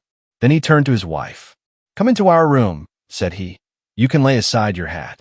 They passed through a door to the right and entered a room paved with brick, with whitewashed walls and a bed with cotton hangings. A crucifix above a holy water basin and two colored prints, representing Paul and Virginia beneath a blue palm tree, and Napoleon I, on a yellow horse, were the only ornaments in that neat but bare room. When they were alone, Georges embraced Madeleine. "Good morning, maid. I am glad to see the old people once more. When one is in Paris, one does not think of this place, but when one returns, one enjoys it just the same." At that moment his father cried, knocking on the partition with his fist, "Come, the soup is ready." They re-entered the large public room and took their seats at the table. The meal was a long one, served in a truly rustic fashion. Father Duroy, enlivened by the cider and several glasses of wine, related many anecdotes, while Georges, to whom they were all familiar, laughed at them. Mother Duroy did not speak, but sat at the board, grim and austere, glancing at her daughter-in-law with hatred in her heart. Madeleine did not speak, nor did she eat. She was depressed. Wherefore? She had wished to come. She knew that she was coming to a simple home. She had formed no poetical ideas of those peasants, but she had perhaps expected to find them somewhat more polished, refined. She recalled her own mother, of whom she never spoke to anyone, a governess who had been betrayed and who had died of grief and shame when Madeleine was 12 years old. A stranger had had the little girl educated. Her father, without doubt. Who was he? She did not know positively, but she had vague suspicions. The meal was not yet over when customers entered, shook hands with them. Duroy exclaimed on seeing his son, and seating themselves at the wooden tables began to drink, smoke, and play dominoes. The smoke from the clay pipes and penny cigars filled the room. Madeleine choked and asked, "Can we go out? I cannot remain here any longer." Old Duroy grumbled at being disturbed. Madeleine rose and placed her chair at the door in order to wait until her father-in-law and his wife had finished their coffee and wine. Georges soon joined her. "Would you like to stroll down to the Seine?" Joyfully she cried, "Yes." They descended the hillside, hired a boat at Croisset, and spent the remainder of the afternoon beneath the willows in the soft, warm, spring air and rocked gently by the rippling waves of the river. They returned at nightfall. The evening repast by candlelight was more painful to Madeleine than that of the morning. Neither Father Duroy nor his wife spoke. When the meal was over, Madeleine drew her husband outside in order not to have to remain in that room, the atmosphere of which was heavy with smoke and the fumes of liquor. When they were alone, he said, "You are already weary." She attempted to protest. He interrupted her. "I have seen it. If you wish, we will leave tomorrow." She whispered, "I should like to go." They walked along and entered a narrow path among high trees, hedged in on either side by impenetrable brushwood. She asked, "Where are we?" He replied, "In the forest, one of the largest in France." Madeleine, on raising her head, could see the stars between the branches and hear the rustling of the leaves. She felt strangely nervous. Why, she could not tell. She seemed to be lost, surrounded by perils, abandoned, alone, beneath that vast vaulted sky. She murmured, "I am afraid. I should like to return." "Very well, we will." On their return, they found the old people in bed. The next morning, Madeleine rose early and was ready to leave at daybreak. When Georges told his parents that they were going to return home, they guessed whose wish it was. His father asked simply, "Shall I see you soon again?" "Yes, in the summertime." "Very well." His mother grumbled, "I hope you will not regret what you have done." Georges gave them 200 francs to appease them, and the cab arriving at 10 o'clock, the couple kissed the old peasants and set out. As they were descending the side of the hill, Duroy laughed. "You see," said he, "I warned you. I should, however, not have presented you to M. and Madame Duroy de Cantel, Sr." She laughed too and replied, "I am charmed now. They're nice people whom I am beginning to like very much. I shall send them confections from Paris." Then she murmured, "Duroy de Cantel, we will say that we spent a week at your parents' estate." And drawing near him, she kissed him, saying, "Good morning, Georges." He replied, "Good morning, Madeleine," as he slipped his arm around her waist. And so, Georges Duroy's journey has begun, using charm and cunning to climb the social ladder. But his ambitions are far from fulfilled. What challenges and betrayals await him next? Stay tuned for part 2 of Bel-Ami to uncover the fate of our ambitious protagonist. Don't forget to like, comment, and subscribe so you don't miss the next part. See you soon.